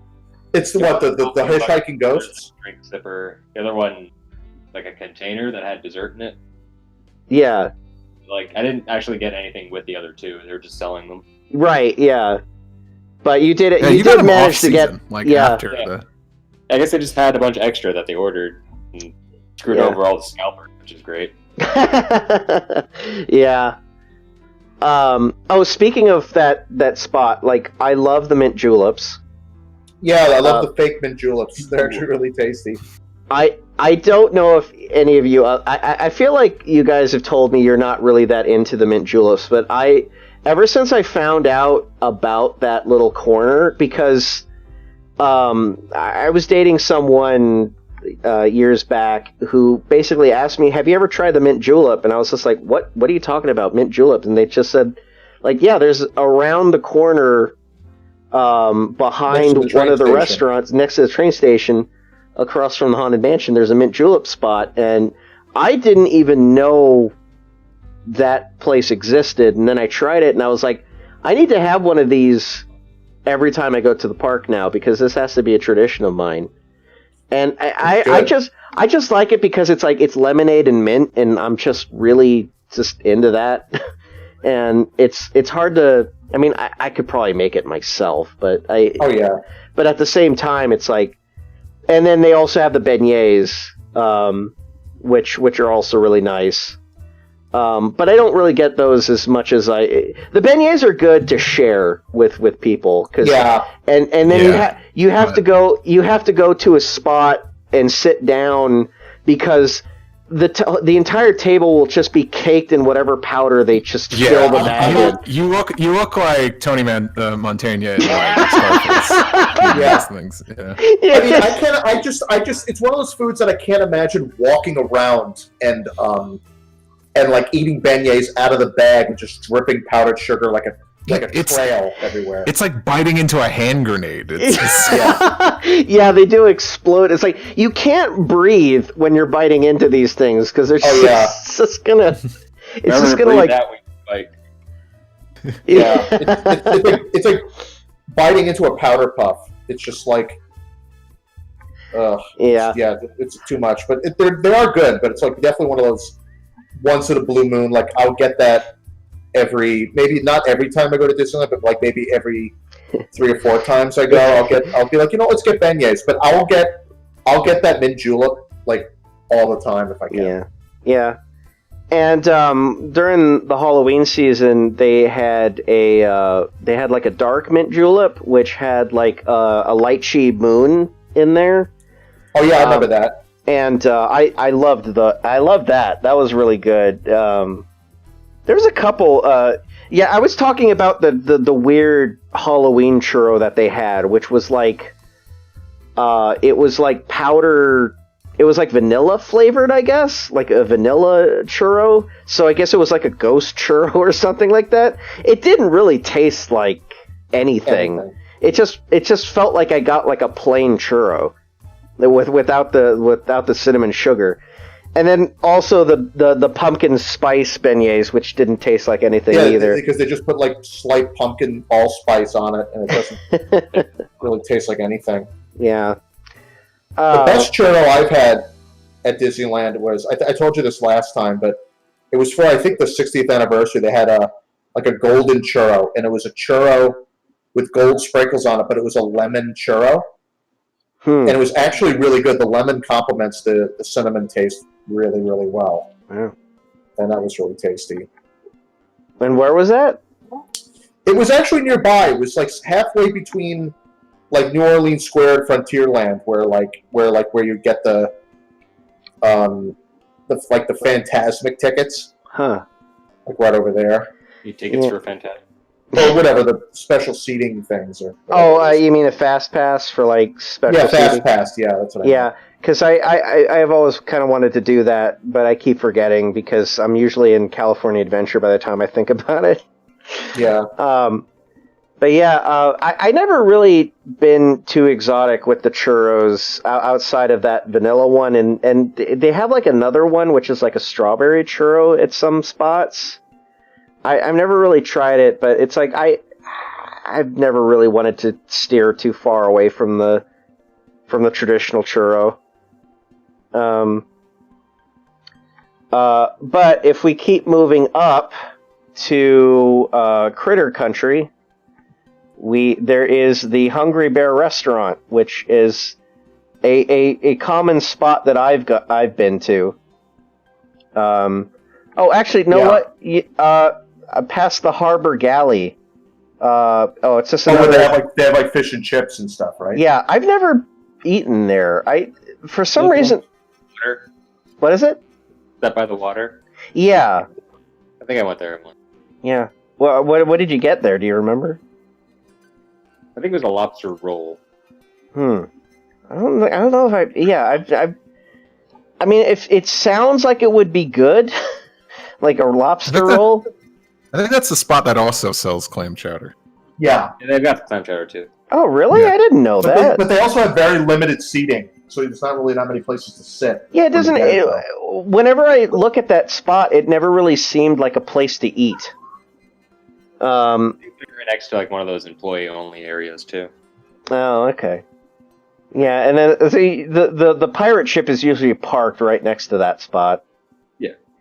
But yeah, the Hungry Bear restaurant is a place that I've gone to several times, just because it's like they have a pretty good chicken sandwich there. I know I've had a burger there once. I can't remember. It's probably just like a regular burger, but I have a good memory of going there for coffee after that like ordeal of a wait that we went through. Oh, right, yeah. For which wait? After waiting for Rise of the Resistance. Yeah. We had to, like for a while. Yeah, we walked down and we just took a break and we had lunch there, didn't we? Oh, we're talking about the Hungry Bear. Hungry Yeah. Bear, yeah. I I never really went there. Then I think one of the times we went for Mike's birthday. That was my first time eating there. I'm like, oh shit, this is like you get like a pulled pork sandwich or something like that. plenty of seating too, which is good. Yeah. Yes. Yeah, It's probably the most seating at Hungry Bear than any other restaurant in Disneyland. There's like so many. There's 2 stories of places to sit. And you're in the shade too. Yeah, and you get a nice view of the water, and the bathrooms have little skunk cartoon. We got skunks an on them. incredible view of all the water last time we went because it was pouring rain. Oh, yeah. yeah. We just went there to hide and just decompress. I've been there several times by myself, like late at night, and just getting dinner there and going near. This is like before Star Wars Land started, and it was like there was no way to get to any other part of the park. It's like it's like that's almost like a dead end. So Yeah, for the longest time it was a dead end. yeah. Which I wasn't used to because I was so used to the way Magic Kingdom was. And Magic Kingdom kind of goes in a circle. Mhm. Yeah. Like Yeah. everything connects. And yeah, that's why I think like that. Maybe the Red Steel's not that good, but like that Winnie the Pooh ride does not get a lot of traction because it's just It's stuck. It's in the corner. And Yeah. It's Pooh the corner. thing- There it the thing- is. There you go. There it is. But the thing about Hungry Bear in Tokyo Disneyland, they have an equivalent of the Hungry Bear that's all themed around the Junior Woodchucks. So it's like Huey, Dewey, and Louie as little park, Oh. and it's I got really that cute. mistaken for the Squirrel Scouts from Emperor's New Groove. Oh, yeah. Squeak, Did you eat my pulled pork sandwich? equal. But the Hungry Bear is a nice I really like the theming of Critter Country. It's really cozy. Yeah, it's cute. Yeah, and before we move any more forward with any of the other places to eat going around the other side, in the gift shop, in the Pooh gift shop, where Pooh has been having a secret honey still for years, during Prohibition, they have stash. my secret honey stash. They have the what is it? The Tigger Tails there. They have Tigger Tails, but they also have, and now it's like my new favorite Disneyland snack is they have these Winnie the Pooh. They're honey pot shaped Rice Krispie treats, and they're like slightly honey flavored with chocolate. Rice Krispie treats that are shaped like honey pots, and those things, they're like crack. I love those things. Go on down and get a Pooh stick. That's what the chocolate covered one is. The chocolate and caramel one. Yeah, it's a Pooh stick. That's a Pooh stick. Big. Yeah, there's a couple neat little snacks in that corner. Yeah. I did try a Tigger Tail, and I thought it was okay. I didn't really. I personally am not really into marshmallow anything, just because it's like marshmallow is not really a kind of sugary snack I'm into. But I mean, very sticky. Yeah, but I like s'mores. I mean, I don't mind having a s'mores every now and then, but yeah. They sell chocolate covered s'mores, like they're like s'more bars. Mm-hmm. They smell because that ain't chocolate. They're Pooh sticks. What is? There's something wrong with my Pooh stick. Yeah, but they sell like they look like almost like Klondike bars, but they're actually like s'more bars that have graham cracker and marshmallow and chocolate. It's really good. Damn, that sounds good. Yeah. I forgot there was something else that I got there. Now I can't really remember what it was. That God must not been very memorable. Yeah, must have been not very fantastic if I can't remember what it was, because they have quite a few different selections of things. I wonder if I can I wonder if I can even find like a picture of Pooh's Corner. What's it even called? What's that place called? It's just Pooh's Corner? I think it's just Pooh Corner. Yeah. But yeah, they have the Tigger Tails, which are orange because they're Tigger, and they have orange flavored marshmallow or chocolate. I forget if it's the marshmallow that's flavored or the chocolate. I think it's the chocolate. And then there's a Cheshire Cat one that's purple that I assume is grape. And then they have a Mickey, I think a Mickey colored one. I think I had the Cheshire Cat one. Maybe that's what I'm thinking of. Because I do remember getting something that was purple. and it wasn't at IHOP. Yeah. I see it. I actually see a picture of that Cheshire Cat one that you're talking about now. Yeah, it's they look like poison because nothing in life should be that color to eat.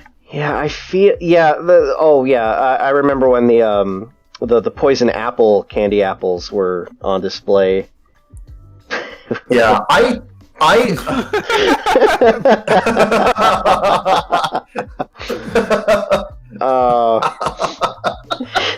Pooh Bear goes in the corner. The corner. Why did I think of that?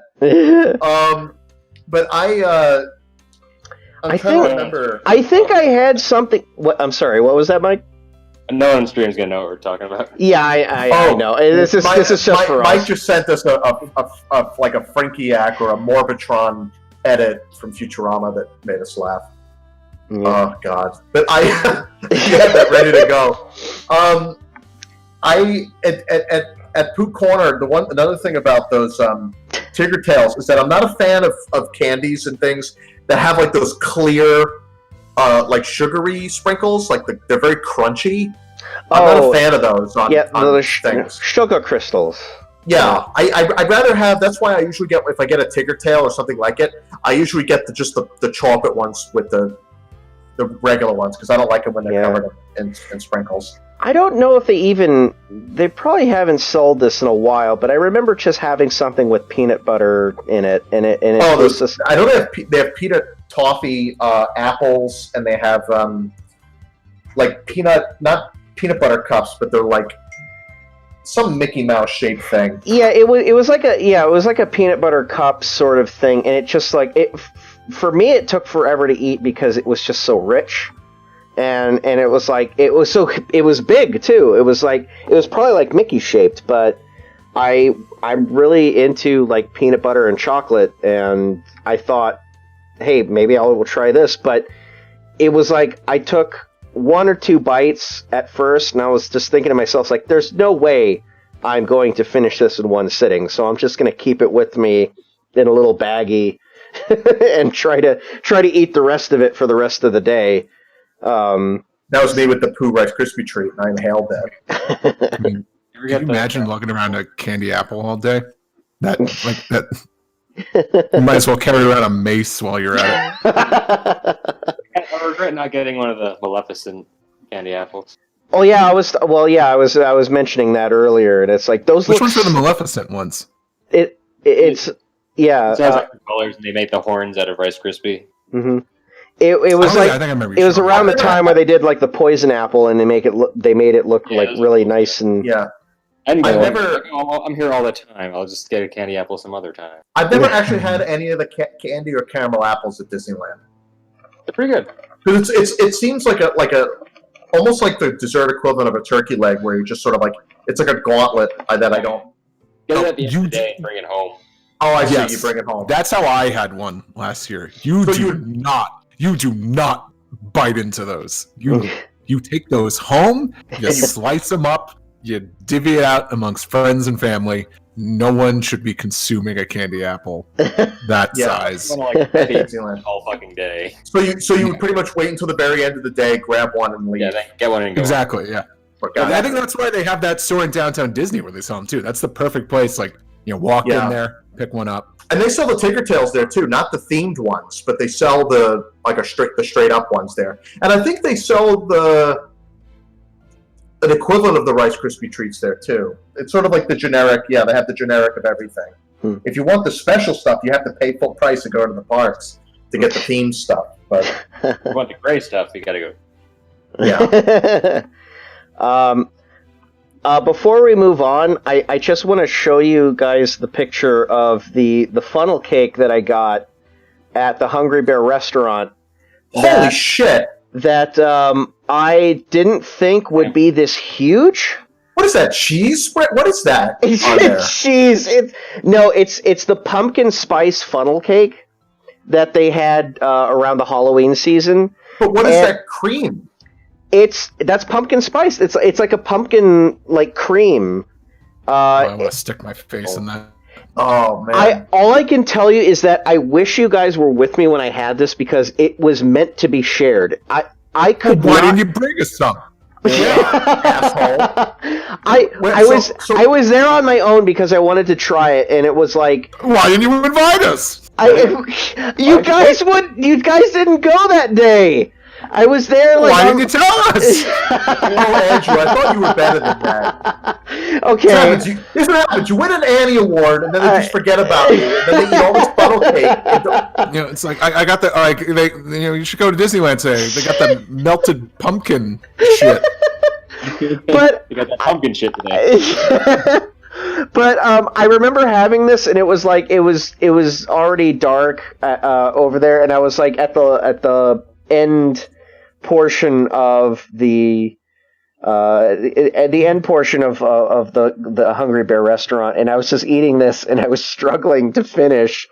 And I think I remember taking a picture of it and sending it to you guys. And you, Steve, you said something snarky to me at the time where you said like, "There's no way that." Right, it doesn't sound like me. But yeah, no, I felt bad because I was trying to finish it, and I was trying to take breaks in between trying to finish it off, and it was really, really good. It was, but yeah, it was a struggle. It was a delicious challenge.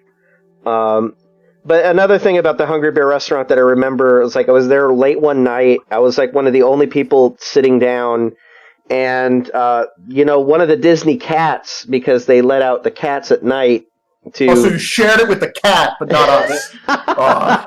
This was another time. This was. Oh, okay. I was gonna say this was before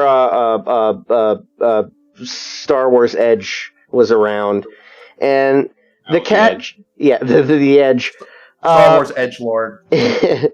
But one of the cats just kind of walked up to me and just kind of it's like I didn't really want to touch it or anything because I didn't know what the policy was. Like, it's like you can't touch the ducks at Disneyland. I know as much as you'd like to, you really shouldn't just reach over and touch any of the animals that are at the park. It's just I just feel like it would be bad. Yeah. What do you mean I can't pet the tiger on the Jungle Cruise? But the cat just sat there right next to me as I was having the rest of my dinner, just kind of chilling out, and I was just I was just hanging out with one of the Disney cats, and then I finished my dinner, and then it walked off, and it went to go find more rats, I suppose, and then the Disney rats, yeah. That's like the equivalent of hanging out with one of the royal guards from Great Britain, the ones with the big Marge Simpson hats. Yeah. Essentially, for those that don't know, because people are asking in the chat, at Disneyland at night, they usually release, not at night, but Disney has a small army of cats that they let out, and they're usually there to keep the place free of rodents and pests. Because Disney has their own breed of mice that they don't like. It's pest control. So, pest control, essentially. Yeah. And the cats get nice room and board and everything. Yeah. Think of them as mercenaries. Yeah, exactly. Yeah. They know called snake patches and stuff. Yeah, they usually just let them out for a while. They do their job and then they come back because they know that they'll get fed. And they also have them at the hotel. We've seen a bunch of them at the hotel near the tiki bar. Yeah, I remember Zach being drunk one night. We left Trader Sam's and we were walking back, and we're walking around that little area that's next to the Disneyland Hotel with those bushes. And there was a cat, and Zach's favorite thing was he used to keep his eyes out for the cats. And one time, he saw one, or he thought he saw one in the bushes, and he just went, "The putties!" And he just dived head first into the bushes. And we were like, "Zach, what the hell?" And he was just so excited that there was a possibility of a putty in the bushes. That it's the Putty Patrol.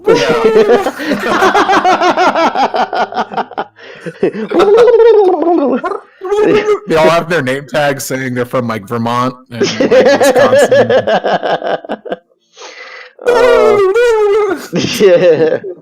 Oh my god! They also eat rats.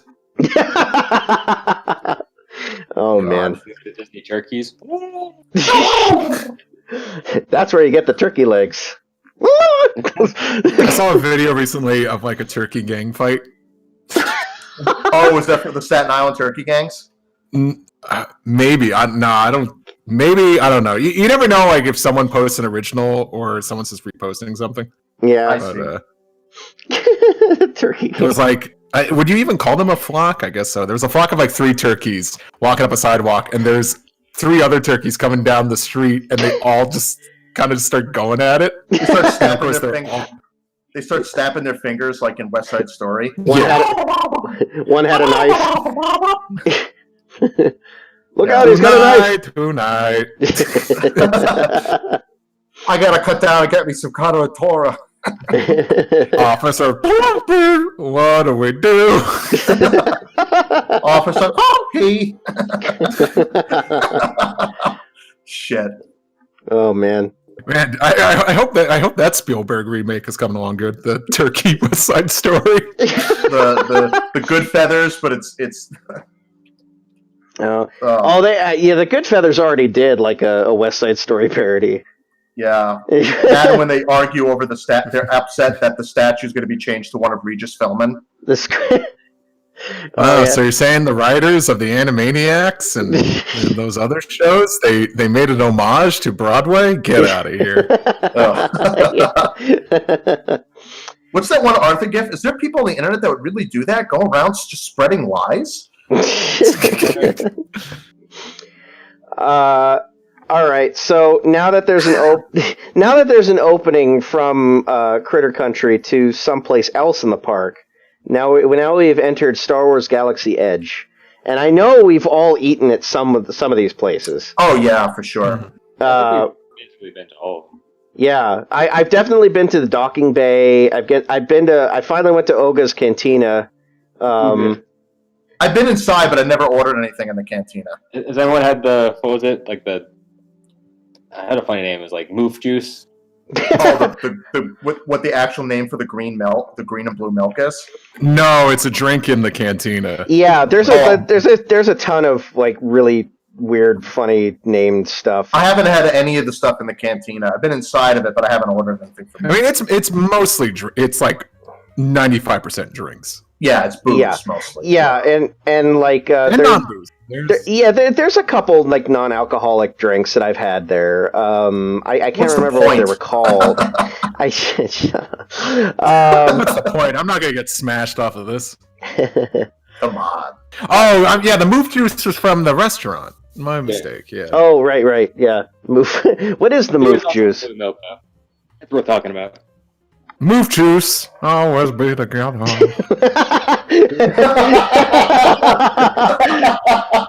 Go to the Moof Juice. The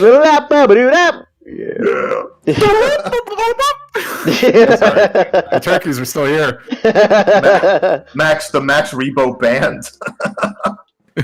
What is... Okay, so... Good luck on your gig at Jabba's Palace, Maxie! Max Rebo. They've been laughing since I can remember.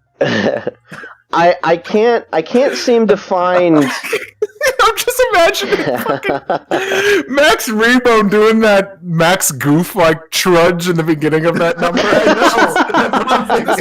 This big blue elephant.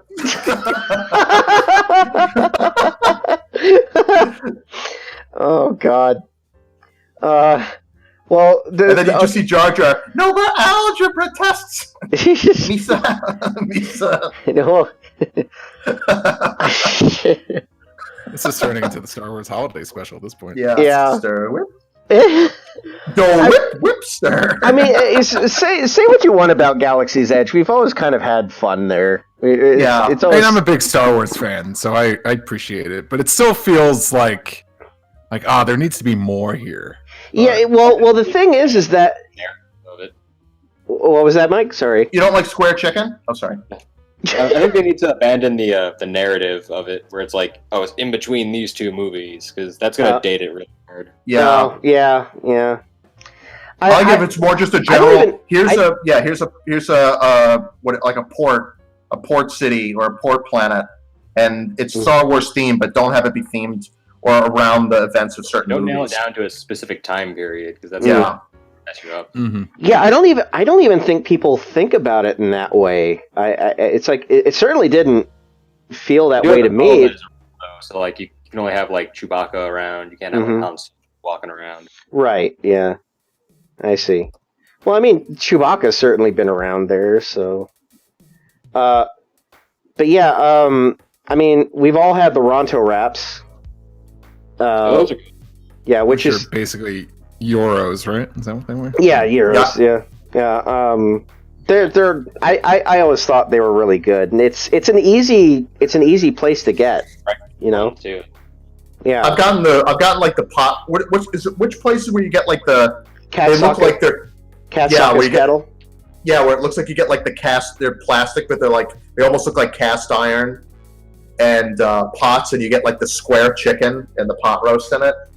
Oh, I think that's in Docking Bay. That's probably Docking Bay. Yeah. Yeah, I've had like a couple things from there, and yeah, the square chicken is something that I've had there. Let's see, the Docking Bay. But I had like I had some of the popcorn, like the multicolored popcorn there. It's like, is it flavored or is it just colorful? It is flavored. I think one of them's definitely caramelly, and but there's another one that kind of has like a peanut buttery flavor to it. Probably was peanut butter. Yeah, so Sorry. Had this peanut butter, this peanut buttery flavor to it. It's probably peanut butter. What was the flavor that came with the mouse droid? Because I got that one. I don't Was know. that chocolate? I think it was chocolate popcorn. No, it definitely was not chocolate. No? Maybe it was caramel or something like that. It's probably peanut butter. Yeah, Sorry. spicy popcorn. Yeah, It makes me miss there the was like popcorn a from Japan. spice. There was like a spice to it. Popcorn, maybe. I would almost. They don't call it popcorn because it's Star Wars. Yeah. Yeah. It makes me miss Poplars. it makes me miss the popcorn from Tokyo Disneyland because they have a much wider variety of flavors of popcorn, and it's like Yeah. Mm-hmm. it's Nobody so can go good. there someday. I gotta admit, like the Same here, Mike. the popcorn, like the Tokyo stuff. It's fun, but that is not the best food there. Oh, it's clearly not the best food there, but knowing that I could get like honey popcorn or like shrimp popcorn, and there's like a bunch of variety of popcorn. It's like I don't know. It was nice, and it doesn't Well, burn like- my mouth like the Well, other. like stuff does. like how like some movie theaters, you go there and then they have like the little, the little the peppering you could do on the side. Yeah, It's like that.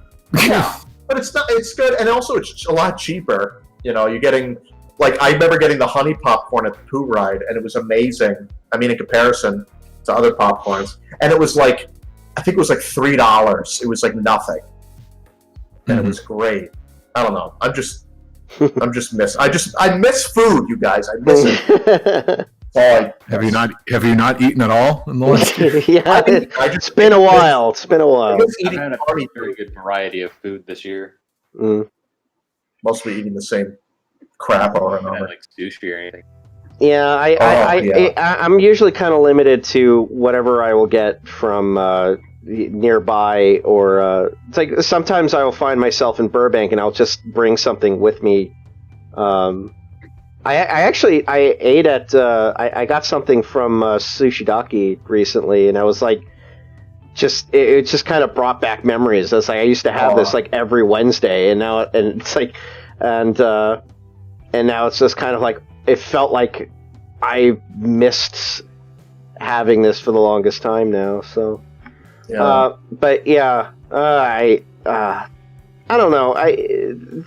There's some things that it's like I've been trying to like cook for myself a lot more, and so, for a lot of things, it's like I know that I can't do, and I've tried, but if I find myself going to this area, it's like I want to try to see if I can get something that I can just pick up that I haven't had in the longest time, or Right. That's about souvenir.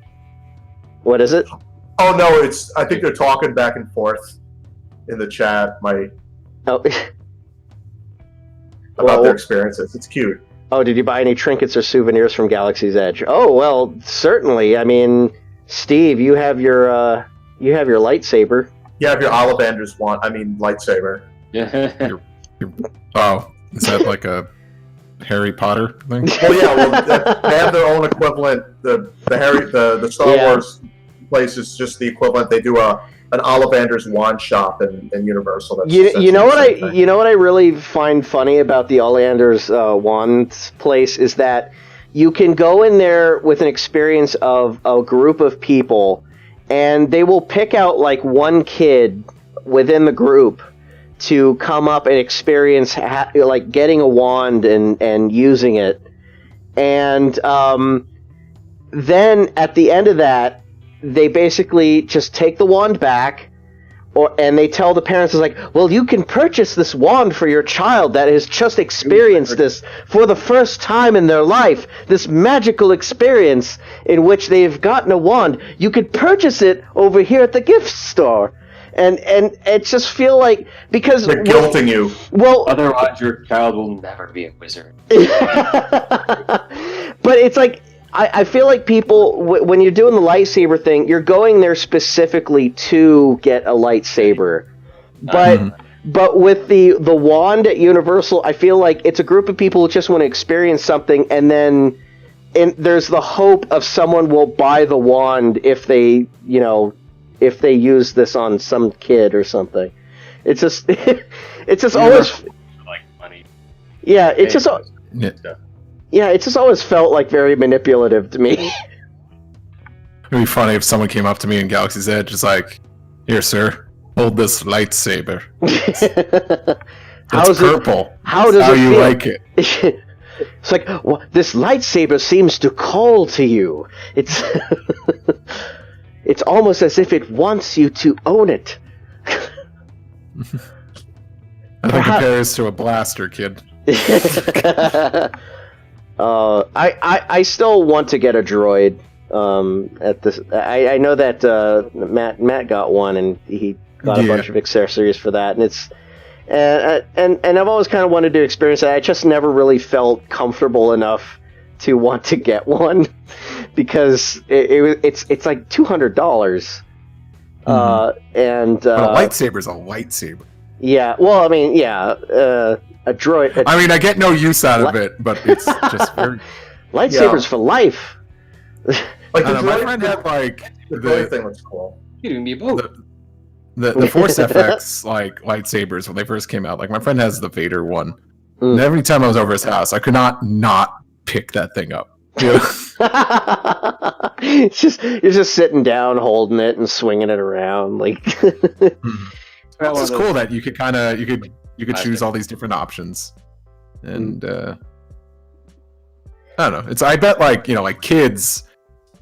Yeah, I'd like to think kids love it and not just fucking man babies. They're like, "Oh, my dreams come true." Well, I'm like a huge Star Wars fan, but I'm like, hell yeah, Star Wars.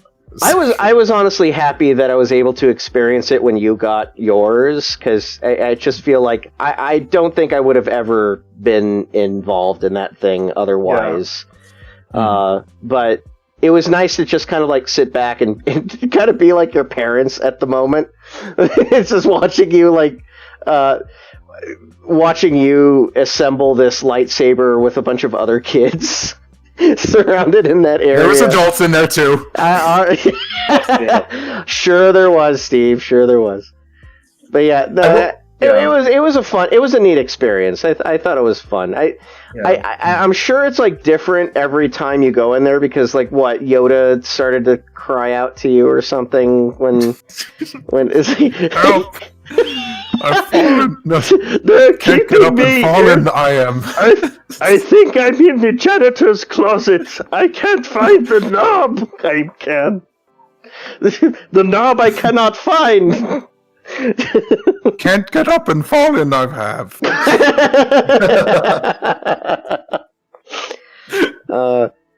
So ground characters. Yeah. But yeah, I don't know. I thought it was cool. I thought it was a neat experience, but it's like the droid maker thing looks cool. Someone asked if we have a favorite in-park character that walks around. Maybe Evil Queen. Oh yeah, the Evil Queen's fun. Yeah. I love. You're talking about the Snow White Queen, right? Yeah. Yeah, she is. Whoever plays her is having a blast because she's always has something fun to say, and she's always kind of like teasing kids and every man who wants to get stepped on just lines up. just like falls in front of her. It's just like, oops, oh. She's like one of those televangelists. Is like, I'm be gone. Like just doing all this.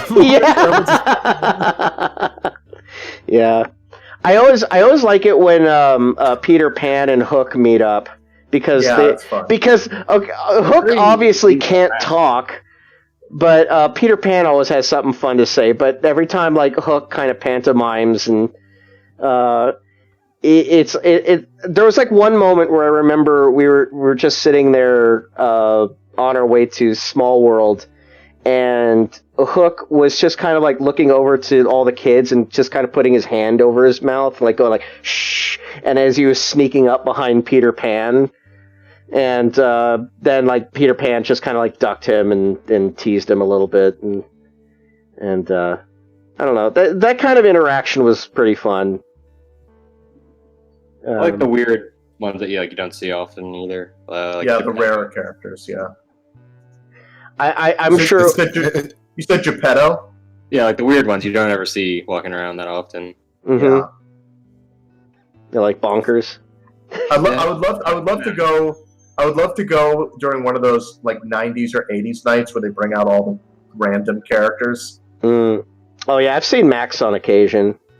Yeah. There used to be a Goofy movie like stage show near where the Monsters Inc. ride was, or is. It's still there. But it's like, that corner where it's like nobody really goes there because it's so out of the way.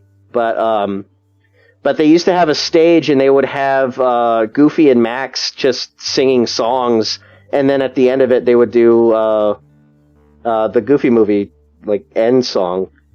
So I mean, Goofy and Max have been around like even before it was nostalgic. I remember that. But it was like in a portion of the park that no one would really go to because it's like a dead corner of the park. That's where the Hollywood taxi ride used to be. Oh, Hollywood limos, yeah. Yeah. God, have you guys ever been on that? Yeah, that was the first ride I ever went on in California. Oh man, really set the tone. Yep.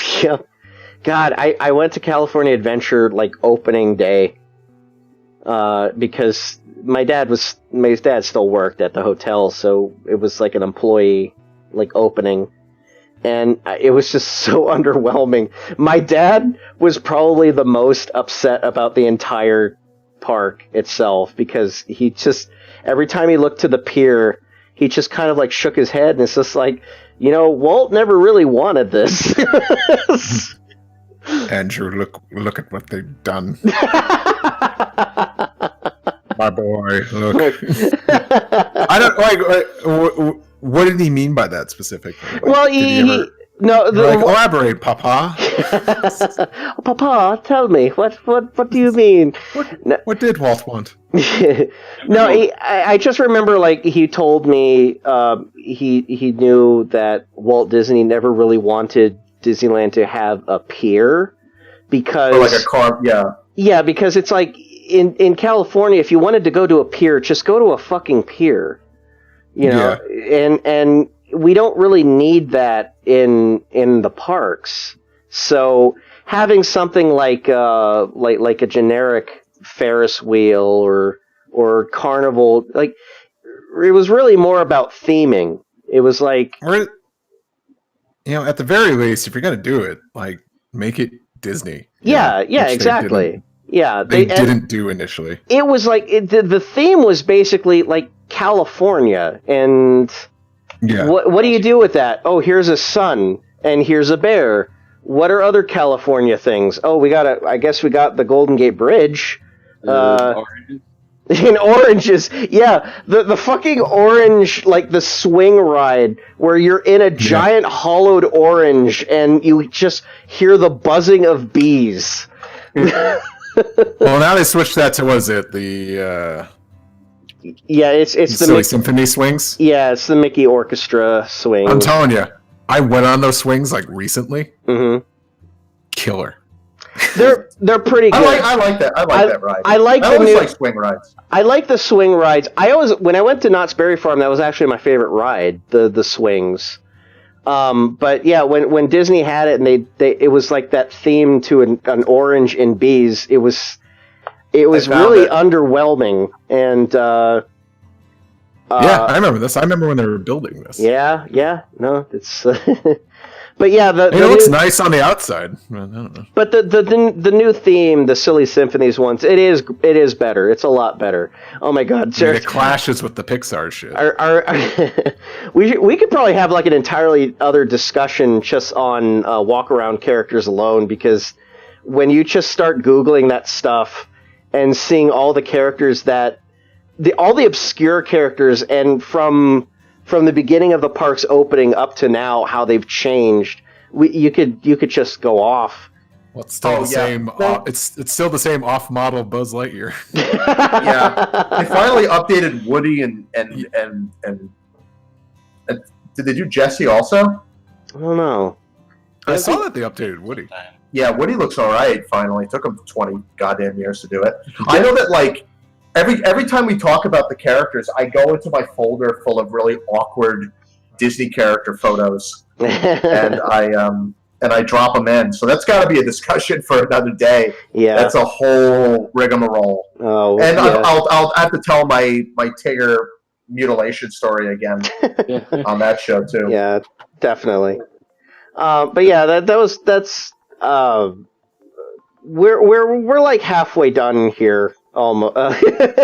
We're probably gonna like just go through a couple of these things because I think we should get through at least Disneyland. Yeah, because when it comes to California Adventure, I don't know like anything really different about the food there. No, but all right. So let's see. There's the Golden Horseshoe and Frontierland, which is really just. I remember we went there one time and they have like that they have like a chicken they have like a chicken strips stand like right next to it. Mm-hmm. Yeah, outside, right? I think so. Is that the Stage Door Cafe? No, that's a Stage Door Cafe. It's right next door. Yeah. Okay, yeah. So yeah, we I just remember we just got really tired and we just had chicken strips from there. I've never been the Riverbell Terrace. Is there like a restaurant next to the Mark Twain or something? Where's the Riverbell? Oh, that's in between Pirates and the Stage Door. That's like that little seating area. I've never sat there and ate there. I've never been there either. Yeah, I don't really think. Again, it's like it's one of those spots that kind of melds into New Orleans Square a bit. It kind of blends. Where I thought it was Cafe Orleans, but I guess it's a different restaurant. Yeah, that's the Riverbell, which is before the turnoff to go towards Adventureland, and the Pirates. Yeah. Do you know they used? Do you know that they used to have like a McDonald's fries station right next to Thunder Mountain Railroad? Yeah. Yeah, I remember they had one in Florida at Disney World. I remember the fry wagon. When there was like that huge promotional between McDonald's and Disney. Yeah. That I used to get fries there. I always thought like I remember my parents telling us like, why do you want fries from McDonald's at Disneyland? I would go if it was still there. Those fries were good. Yeah, they were really good. But yeah, at the same time, it's like you just think about it and go, like, I could get any other thing here at Disneyland. Why would I want to get French fries? Don't you want a Tigger fry instead? Tigger fries. Rancho del Zocalo restaurant. Yeah, the Mexican restaurant in between Big Thunder and the shooting gallery, right? I've been there a few times. It's pretty good. I've never had it. Relaxing. Yeah, it's a nice place. It's a nice place to just kind of sit down and relax. I think it's like I feel like it's kind of like how to put it. Like I feel like it's kind of like almost like a hidden secret. Like it never seems too busy. No. There. Yeah. I've only eaten there at night, but it's nice eating there later in the night. It gets pretty busy around lunchtime.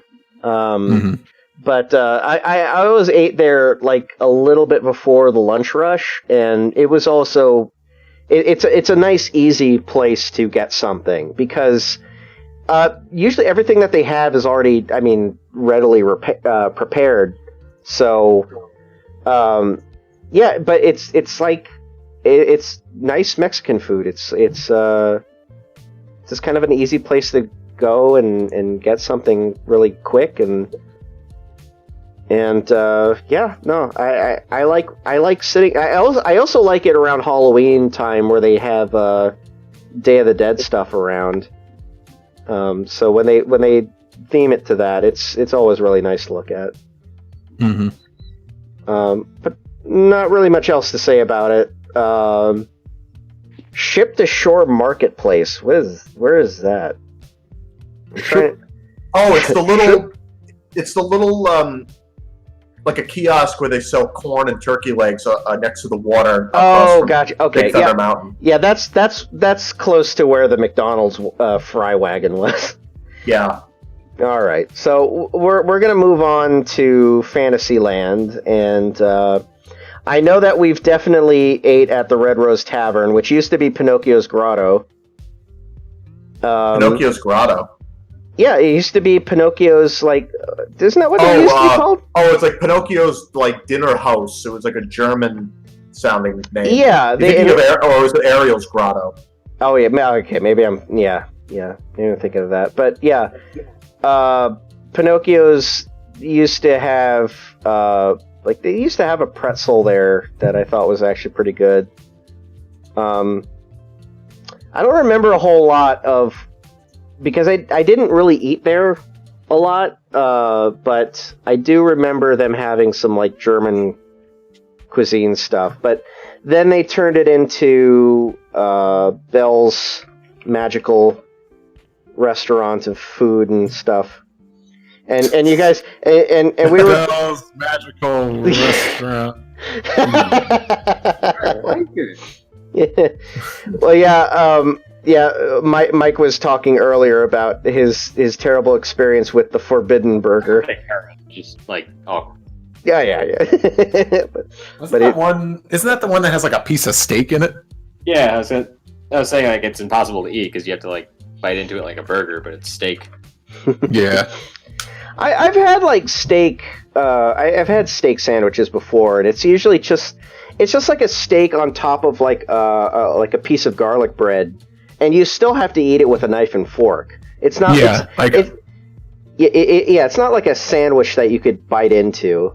Like that's got to be like a good cut of steak. That's just it has to be medium rare. It has to just melt when you bite into it. That's the only way you can cut it up into strips or something. Mm-hmm. Yeah. But they have. You're saying Belle should make a Philly cheesesteak? Yeah, just slice it up. Old-fashioned Philly cheesesteak. Canted Philly. Yeah. But this place. I made fun of like the laziness sometimes with the branding. Like one of my friends was in Disney Worlds a couple years ago, and I forget. I forget if he was trying to look for like a black and white cookie or he found one and it was just like black and white cookie.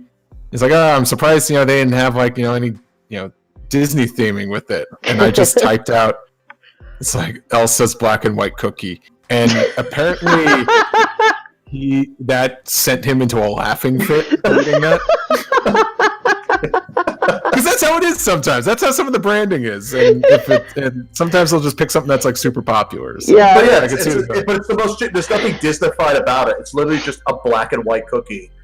But they're like, we got to theme it to Disney. Pick a Disney character, and that's it. Pineapple chunks. Yeah. I agree. It's like, the Resro Tavern has like absolutely nothing in terms of theming outside of the gray stuff, and they have an item called the Enchanted Cauliflower Sandwich. Yeah. It's enchanting because there's no meat in it. Enchanted. Yeah, everything else is like chicken breast nuggets, pepperoni flatbread, classic Angus cheeseburger. They have the sour, or not, blanking on the, like, sausage but German. Oh, bratwurst? Bratwurst, yeah. They don't have that anymore? I don't think they do. I'm just looking at the menu now, and it's probably changed. At the Troubadour Tavern, they have bratwurst and Bavarian pretzels and stuff. Mm. Yeah. Pinocchio's bratwurst. Pinocchio's schnozzwurst. Schnozzwurst. That would have been great. It would be like hickory smoked wood flavor. That's good. Yeah. We smoked this in the wood made from Yeah. Pinocchio's charred and dead body. And we use real whale oil. Real Pinocchio's ambergris sandwich hamburger. Oh, oh I'm man. a whale now. Yeah, there really isn't anything else in Fantasyland other than the stands that are around the Resro's A Tavern. lot of popcorn and churros and stuff like Yeah, because the Troubadour Tavern. that. I love it at Idlewife Snacks, which is near the Matterhorn. It's like, what do you guys have here? Some kind of Swedish Swiss thing? No, chimichangas. Corn on the cob. It's like, okay. Oh yeah, you're right. Chimichanga. Yeah, I haven't had a chimichanga in ages. Me neither have I. I had a chimichanga. I guess they had like for a limited time at Del Taco. They were selling chimichangas, and it's like these are not chimichangas. They're not, mister. This is not the real gray stuff. Yeah. Yeah. Oh yeah, we didn't talk about the gray stuff. It is delicious. Yeah. Well, good. yeah. The gray I've stuff. never had it. So what does it taste like? Well, it's like a fluffy, like kind of moussey. How to describe it? Like it's almost like a whipped. Like a whipped mousse, but what's the flavor? Like, what is it distinctly? Is it vanilla? Is it? I would. What would you guys say the flavor of that was? Tell you the truth, I can't even remember. I just remember the gray. Like generic cake. Yeah. Like cake. Yeah. And it was on like a cookie. It was like a little like a biscuit of some sort. And and it did Decorative edible cake balls on it. Mm-hmm. Yeah. Yummy. I would say it's almost like whipped cream, sort of vanilla-y, sort of from what I can recall.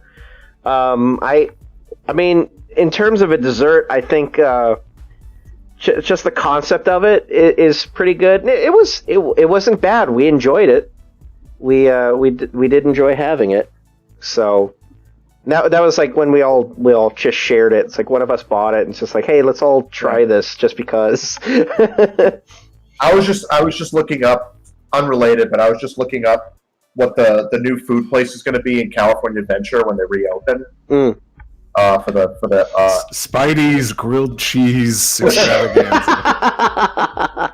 Doctor Strange's sandwich extravaganza. Yeah, it's gonna. But I found out it's literally just gonna be. It's gonna be Ant-Man and the Wasp themed, or Ant-Man, and it's all gonna be giant or tiny foods made giant, or vice versa, or something. Funny. Yeah. Here's an enlarged seed that we. There's one giant grain of rice. I mean, it's probably the closest thing to. That's the closest thing related to Bugs Land before it. Yeah. It's just like giant food. They just rethemed Bugs Land with Ant-Man stuff. Man, I could honestly, I could see them doing that. Oh God. Exactly. That's what it I'd like reminds to me of. help my friend Ant-Man. Thanks, Heimlich. Oh, it's a beautiful wasp. Oh, candy corn! That we have und teensy wincy und bite. One day I'll be a beautiful butterfly, and everything will be better. That's a fun character quote. I like Heimlich. Oh yeah, Heimlich's great. Well, When he turns into a butterfly, he looks exactly the same except he has tiny wings. Yeah. I honestly think Bug's Life is really underrated. I don't know why so many people dump on it so much. God is so I cruel think- to Heimlich. I think it was getting a bad rap back when like Pixar was just putting out banger after banger. Well, it was their second movie. Yeah. I mean, now we're in like a post Brave world, Post Great Good Dinosaur. Good Dinosaur. So So you're saying like later on, people kind of like because I remember at the time when it came out, people were really impressed by it. But yeah, I think you're right. I think as time went on, it's just sort of seems like the movie where everyone is too cool to enjoy certain movies. I think it's just people kind of just forgot about it because it was one and done. Yeah, true. They're not making A Bug's Life 2. Yeah. yeah. Which yeah. But like I think like when Pixar was like just everyone was loving every single Pixar movie that came out. I think like Bug's Life was just like getting the shaft. Yeah. The weird stepchild, the weird like awkward cousin no one wants to talk to. Also, the cast is really good in A Bug's Life. Yeah. I forgot that Kevin Spacey was the villain, and he's actually really good in it. And you can enjoy it because he's playing a villain, and he does die at the end. So. I said, "Do you understand me?" just like in real life, he gets attacked by Twitter. He gets attacked by... Oh God! A bunch of birds. Yeah. Anywho, Richard Kind as his. Yeah, is really good because he was Bing Bong also later, right? Oh yeah. And he was Bling Bong. Wasn't he also Tom in the Tom and Jerry movie? Yes, he was. Oh my God! Hey, how come you never spoke before? Who is burning around here? Being a pal with the mice? That's a movie I've never seen. Remember when friends? Do you remember when there was like a section of like Disney MGM Studios that was just devoted to that movie? What? Yeah, there was like one of the it was the area that was like next to the Honey I Shrunk the Kids area. There was just Tom and Jerry the movie? There was like paintings of depictions. Oh, because of the MGM tie-in, probably. Yeah. Wow, I didn't even think of that. So that's how I found out. Oh my That's God. how I found out in the first place there was a Tom and Jerry movie. Huh. Oh my God. Oh my God, you're right. And they had walk-around characters. I'm Are you shitting me? Nope. Here, let me show I'm you. not shitting you. No, I mean, that there were walk-around characters. Oh my Lord. God! Wow. That's a weird-looking Tom. But He's happy, that's why. that's so surreal. Wow. That's There was like the kangaroo from Looney Tunes. He kind of does. Oh, Hippity Hopper. He looks like Hippity Hopper. Wow, that's really interesting. I remember being blown away that the Ninja Turtles were at MGM Studios because it's like I remember walking through that lot where it was like they were trying to make it look like the film location of Back to the Future. You know, that whole plaza. And they used to have one of those at MGM Studios, and I remember walking there, and then all of a sudden, the Ninja Turtle van just drove up, and the Ninja Turtles came out, and I was like freaking out as a child, saying like, just thinking to myself, oh my God, Ninja Turtles, Disney owns the Ninja Turtles? But what a world. Yeah, it's crazy to think that happened. And Wizard of Oz used to be. Yeah, they used to have Wizard of Oz stuff in there. Yeah, no, they can't anymore because didn't that revert all back to Warner or something, or didn't they buy it? Warner owns them now. Yeah. And there was a time you could go to Disney MGM Studios and you could laugh and sing and do your thing with the turtles. Sing and do your thing with the turtles. That's still my favorite Vine that you made. That stupid. I didn't make that. You retweeted it, I think, or reshared it. But it was the funniest thing. Was that just slowed down version of that killed me? I miss you and I just exchanging vines. I do too. I remember I used to make vines at Disneyland all the time. I used to go and take like weird piece of merchandise and I would voice them. So like remember when they had the Winnie the Pooh dolls and they had them with, for some reason, with big feet? And I said, I've been walking around at Disneyland all day and my feet are killing me. And I'd zoom out and the feet would be giant for some reason. Or like the awkward gopher mural at the World of Disney store, where he's like creepily behind a tree. Oh my god. Oh well. All Well, right, let's keep, I don't. Well, if we're gonna move on, I think we're gonna skip Toontown because Just Toontown. a hot dog shack. That's it. Yeah, Toontown is just like hot dogs, and I guess they have pizza there. But we're also going to talk about Tomorrowland, which has the Pizza Planet. The most disgusting. Yeah. Yeah. Planet. Yeah. No, it is Pizza. Well, now it's called Alien Pizza Planet. It's not the Pizza Planet. It's like I don't. Maybe they have some sort of wording that they have to use for the place that is keeping them from any copyright infringement. Brian's ice cream where they can't really call it pizza. Yeah, I remember they used to have good pizza. It was like, but you guys, well, here's the thing: you guys are all New Yorkers, so you all have a very distinct taste in pizza and what makes it good. Well, you got to think. I was still eating at that place when I hadn't developed taste yet. So Yeah, that's like, true. it was totally fine for me. And you get like that, I don't know, like that fucking tablet of garlic bread. You can read the fucking 10 Commandments off of it. Yeah, that's true. Yeah. The- Oh Lord.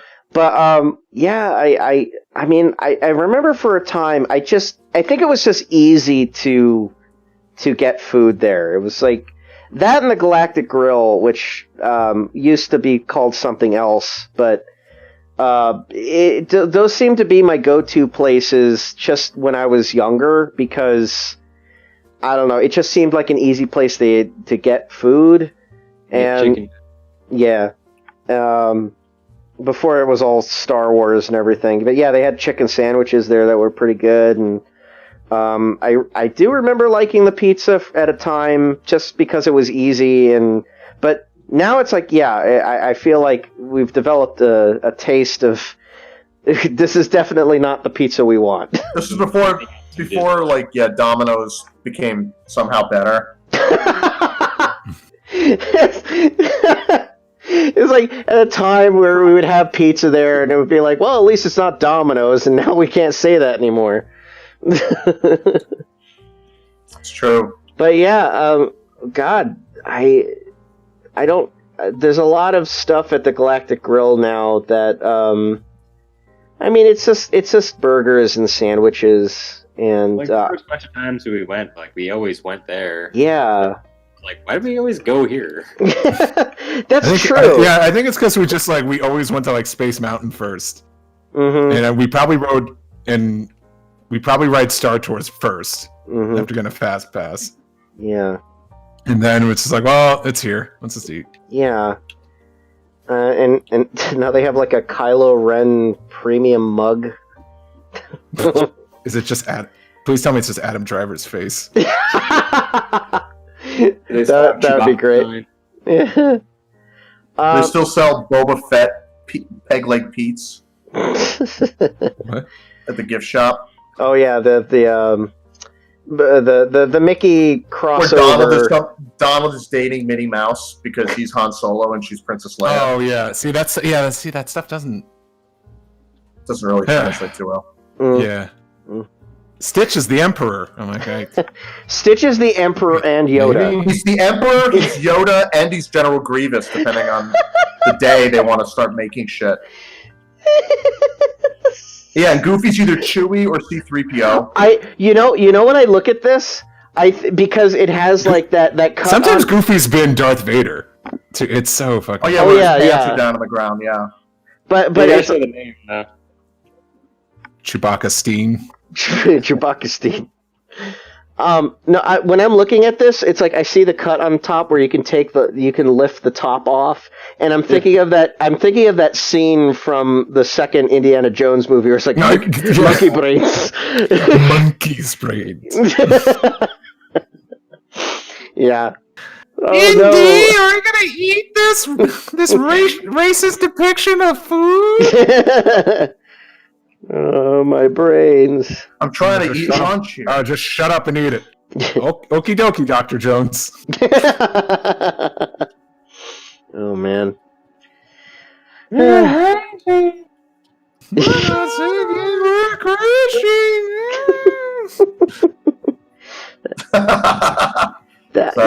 Yeah. This place seems to be just another area to get like souvenir something.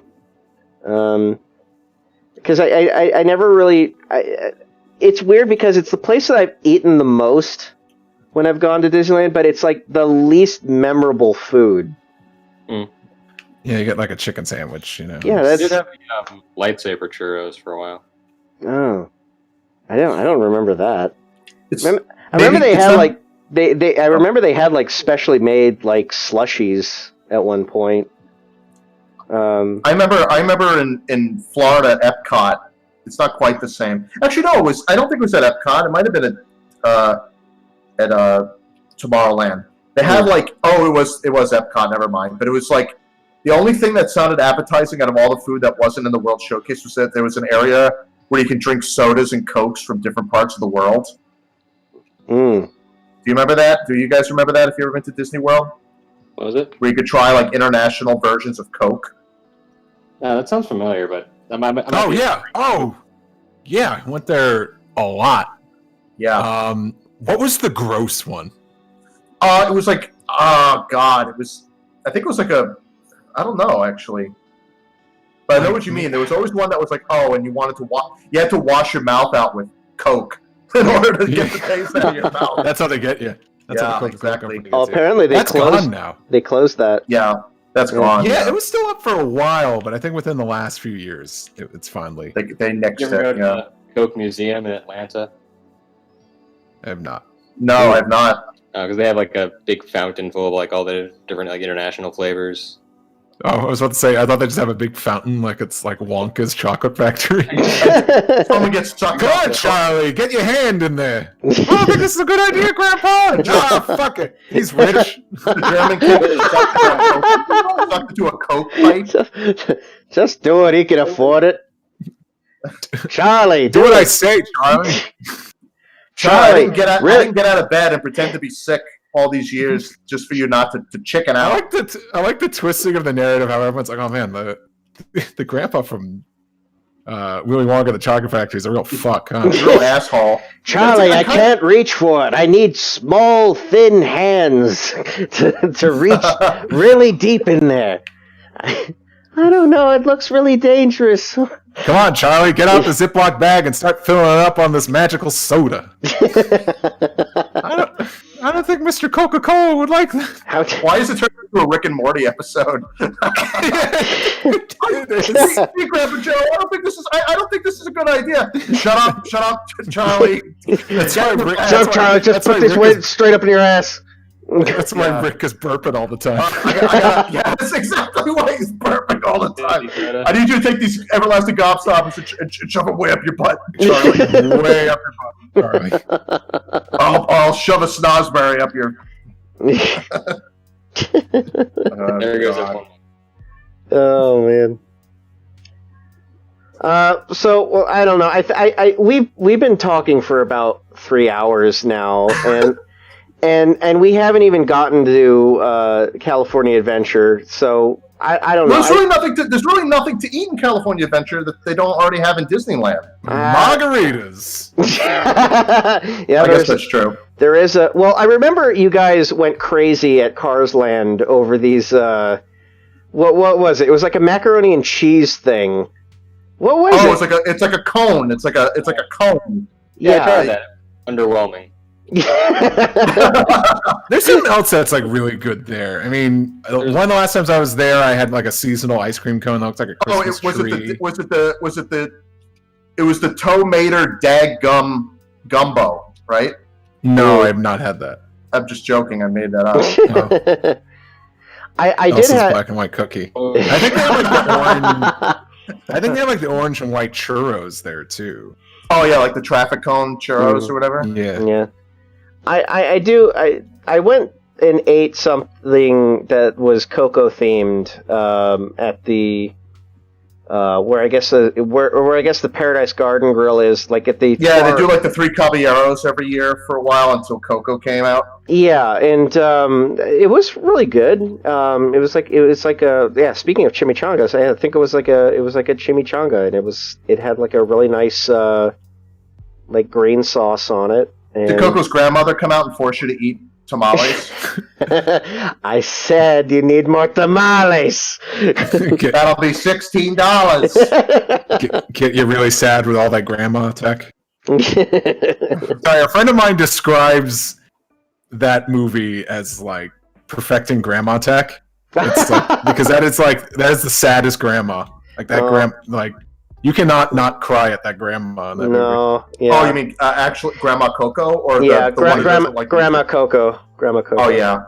The problem when she goes to her daughter and goes, "Why are you so sad? Why are you crying?"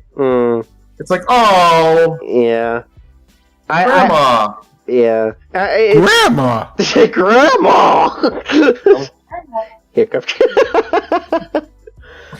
But yeah, outside of that, it's like I've really only eaten at the Corn Dog Castle a few times, and had the clam chowder. Have you had the PP snow cone from the Abominable Snowman snow cone? No. I did not, only because I had the seasonal like Christmas tree ice cream at Cars Land, so I missed out on that. But I hear those are good. Yeah, it's like lemon. It's like a lemon cone or whatever. Lemon.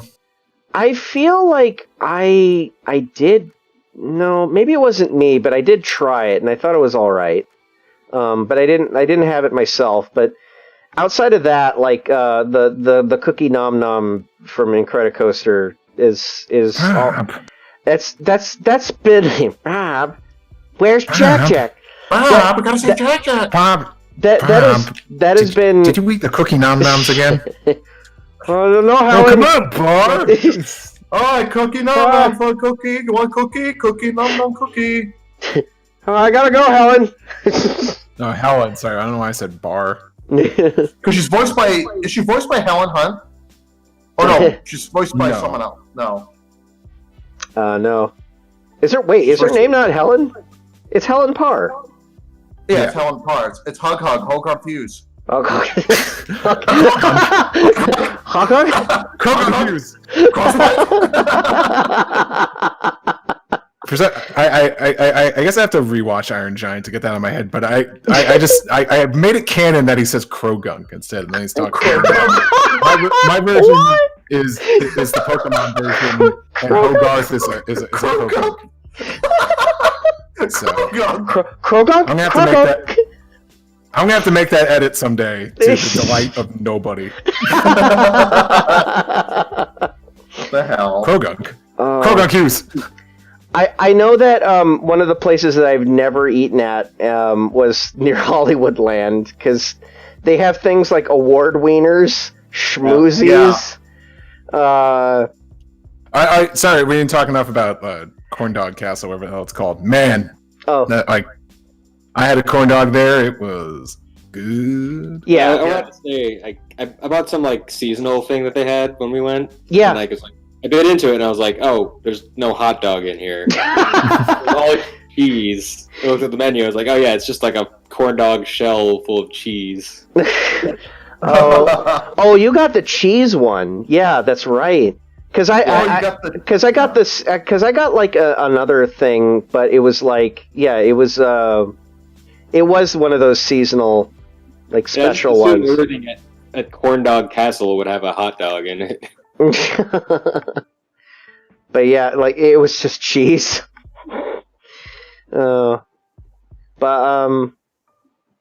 So wait, was it advertised as a corn dog with a? I looked at the ad and I saw oh no, it's just like melted mozzarella, no meat. No, but like I said, I assumed everything at Corn Dog Castle would be a corn dog. Yeah. I mean, sorry, I'm just like going around and looking at stuff because all of the Pixar Pier stuff I don't think we've ever done. Like, there's a Poultry Palace thing, There's the Angry Dogs. We've done the food court by the pier, haven't we? Yeah, I mean, yeah, that's where usually the wharf. It's like that's where I would usually get the clam chowder, and then sometimes I think once I've gotten the what is it? There's like a Chinese spot. Lucky Fortune. I think so. I don't. Yeah, Lucky Fortune Cookery. There it is. Yeah. Coconut shrimp thing there once. It was pretty good. Yeah. Oh yeah, they make good food. I like that spot. That's probably like the best Also, spot. Rita's Baja blenders for frozen sharks. Mm-hmm.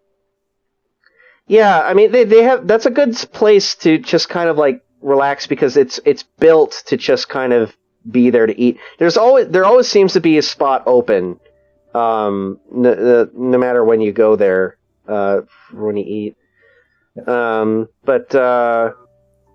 Yeah, I guess I really haven't tried as much as I thought I did around here because I have tried the Ghirardelli fountain place. Yeah. So. Oh, guys, sorry to interrupt. I have to motor in a couple minutes, but I wanted to ask before I left, for each of you guys, what is your quintessential, like if you could name like your top 3, 2, 3, 4, whatever it is, foods that you get at Disneyland that you always love to get, what are they? Do you want to start, Steve? No, because I don't know. Well, I know. Okay, so first off for me is the clam chowder. Okay. That's the one that I will always just kind of vouch for. Second, I don't know if this would count, but the mint julep, because I already said that's a place that I would just go there traditionally. Yeah. And third, gosh, I almost feel like I will always go to the Hungry Bear restaurant just by default. Because if I can't think of anything else to eat, I would just go there. But I can't think of anything specific that I would get there. It would either be like maybe a chicken sandwich or something like that, but I don't know. I think Dole Whip has to be one of them. Oh yeah, okay, all right, yeah, Dole Whip, all right. So the Dole Whip is definitely a thing to get. So, Mike. And definitely like the big loaded Dole Whip that you get at Tropical Hideaway. Yeah. Oh, like the sundae with the hibiscus with all the crap pieces in and it. everything? Yeah. Yeah, the bows are really good there too. Mm-hmm. The bread bowl is like whatever's in them. Mm-hmm. I don't know what's in it, but I like it. A bread bowl filled with ice cream. The fudge sundae. Sourdough. I'm trying to think. What is just like irresistible? Yeah, it's usually like what do you think of first whenever you go here? Because for me, it's like it's always the forefront of my mind whenever I enter the park. Like I don't want to say popcorn because it's popcorn, but like sometimes it's hard for me to resist popcorn. Mm. Oh yeah, popcorn. Yeah. Well, Steve, you're a popcorn fiend, so I can see that. Popcorn's great. I love popcorn. I'm a popcornaholic. Ooh-boo-hoo. Oh, I would say the Ronto wrap as well, because that's usually something that is a go-to. I think it's like at the back of the park, but I mean we usually find ourselves back there anyway. So, I feel like whenever we're there, we're always getting one. So, I would say that the Ronto wrap is actually a pretty good place. Yeah, we're finishing up now, so guys, thanks so much for chatting about this, because this was a lot of fun. Yeah. Oh, I didn't get to say mine. Oh, I'm sorry, Mike. Go ahead. Well, you asked the question. That's true. I'll make it quick. Dole Whip, definitely. Mm-hmm. The Winnie the Pooh Rice Krispie treat is my go-to. The Mickey ice cream bar. With the Mickey And- Premium Bar. Yeah, the premium bar. Yeah, that's good shit. I love that. And probably the veggie skewer from Bengal Barbecue. I really like those. That's a good A good little assortment. collection of stuff. Yeah. It's not like, and I mean, you can't go wrong with just a really good churro. I don't know. Yeah. Yeah, Oh, yeah. churros are good. Yeah. I always find myself, or for me actually, I usually will get like a slushy, like a freeze or something. Oh yeah. But I'm really into just like slushy, freezy ice cream, cold drink. So Yeah. yeah. All Cold drink. right. Sorry. Well, guys, thanks so much for coming by and chatting about this. I always really love hearing Talking your guys' about- thoughts and talking about this kind of stuff. And I miss Disneyland, damn it. yeah, that's definitely a factor. Yeah, we were basically hanging out, but if people enjoyed it, yeah, there was definitely there was definitely a lot of people that were hanging out and listening, and I'm sorry if I missed any questions that people had in the chat. But next time, well, if we do this next time, maybe we can, open it up a little bit. Yeah, more top Disney topics. We should do like a souvenir store one. Oh yeah. Let's do that next time. Yeah, let's do that next time. We'll do the souvenir shop discussion. So. And merchandise that we got that we like, or stuff that was stupid, and Yeah. Take photos. Yeah. oh yeah, All right. That sounds pretty good. We'll do that. So next time we'll talk about the souvenir shops and all the crazy crap in the Disneyland attractions. yeah. Crap on the wall. Well, thanks again, guys. I really do appreciate it. And yeah, we'll gather around next time and keep talking about stuff. So Yeah. all right. Alrighty, guys. Have a wonderful night. Yeah, have a good night, guys. And now that you're all we've talked about food, we can start eating something. Yeah. Yeah. Hopefully it's not too underwhelming from all the stuff we discussed.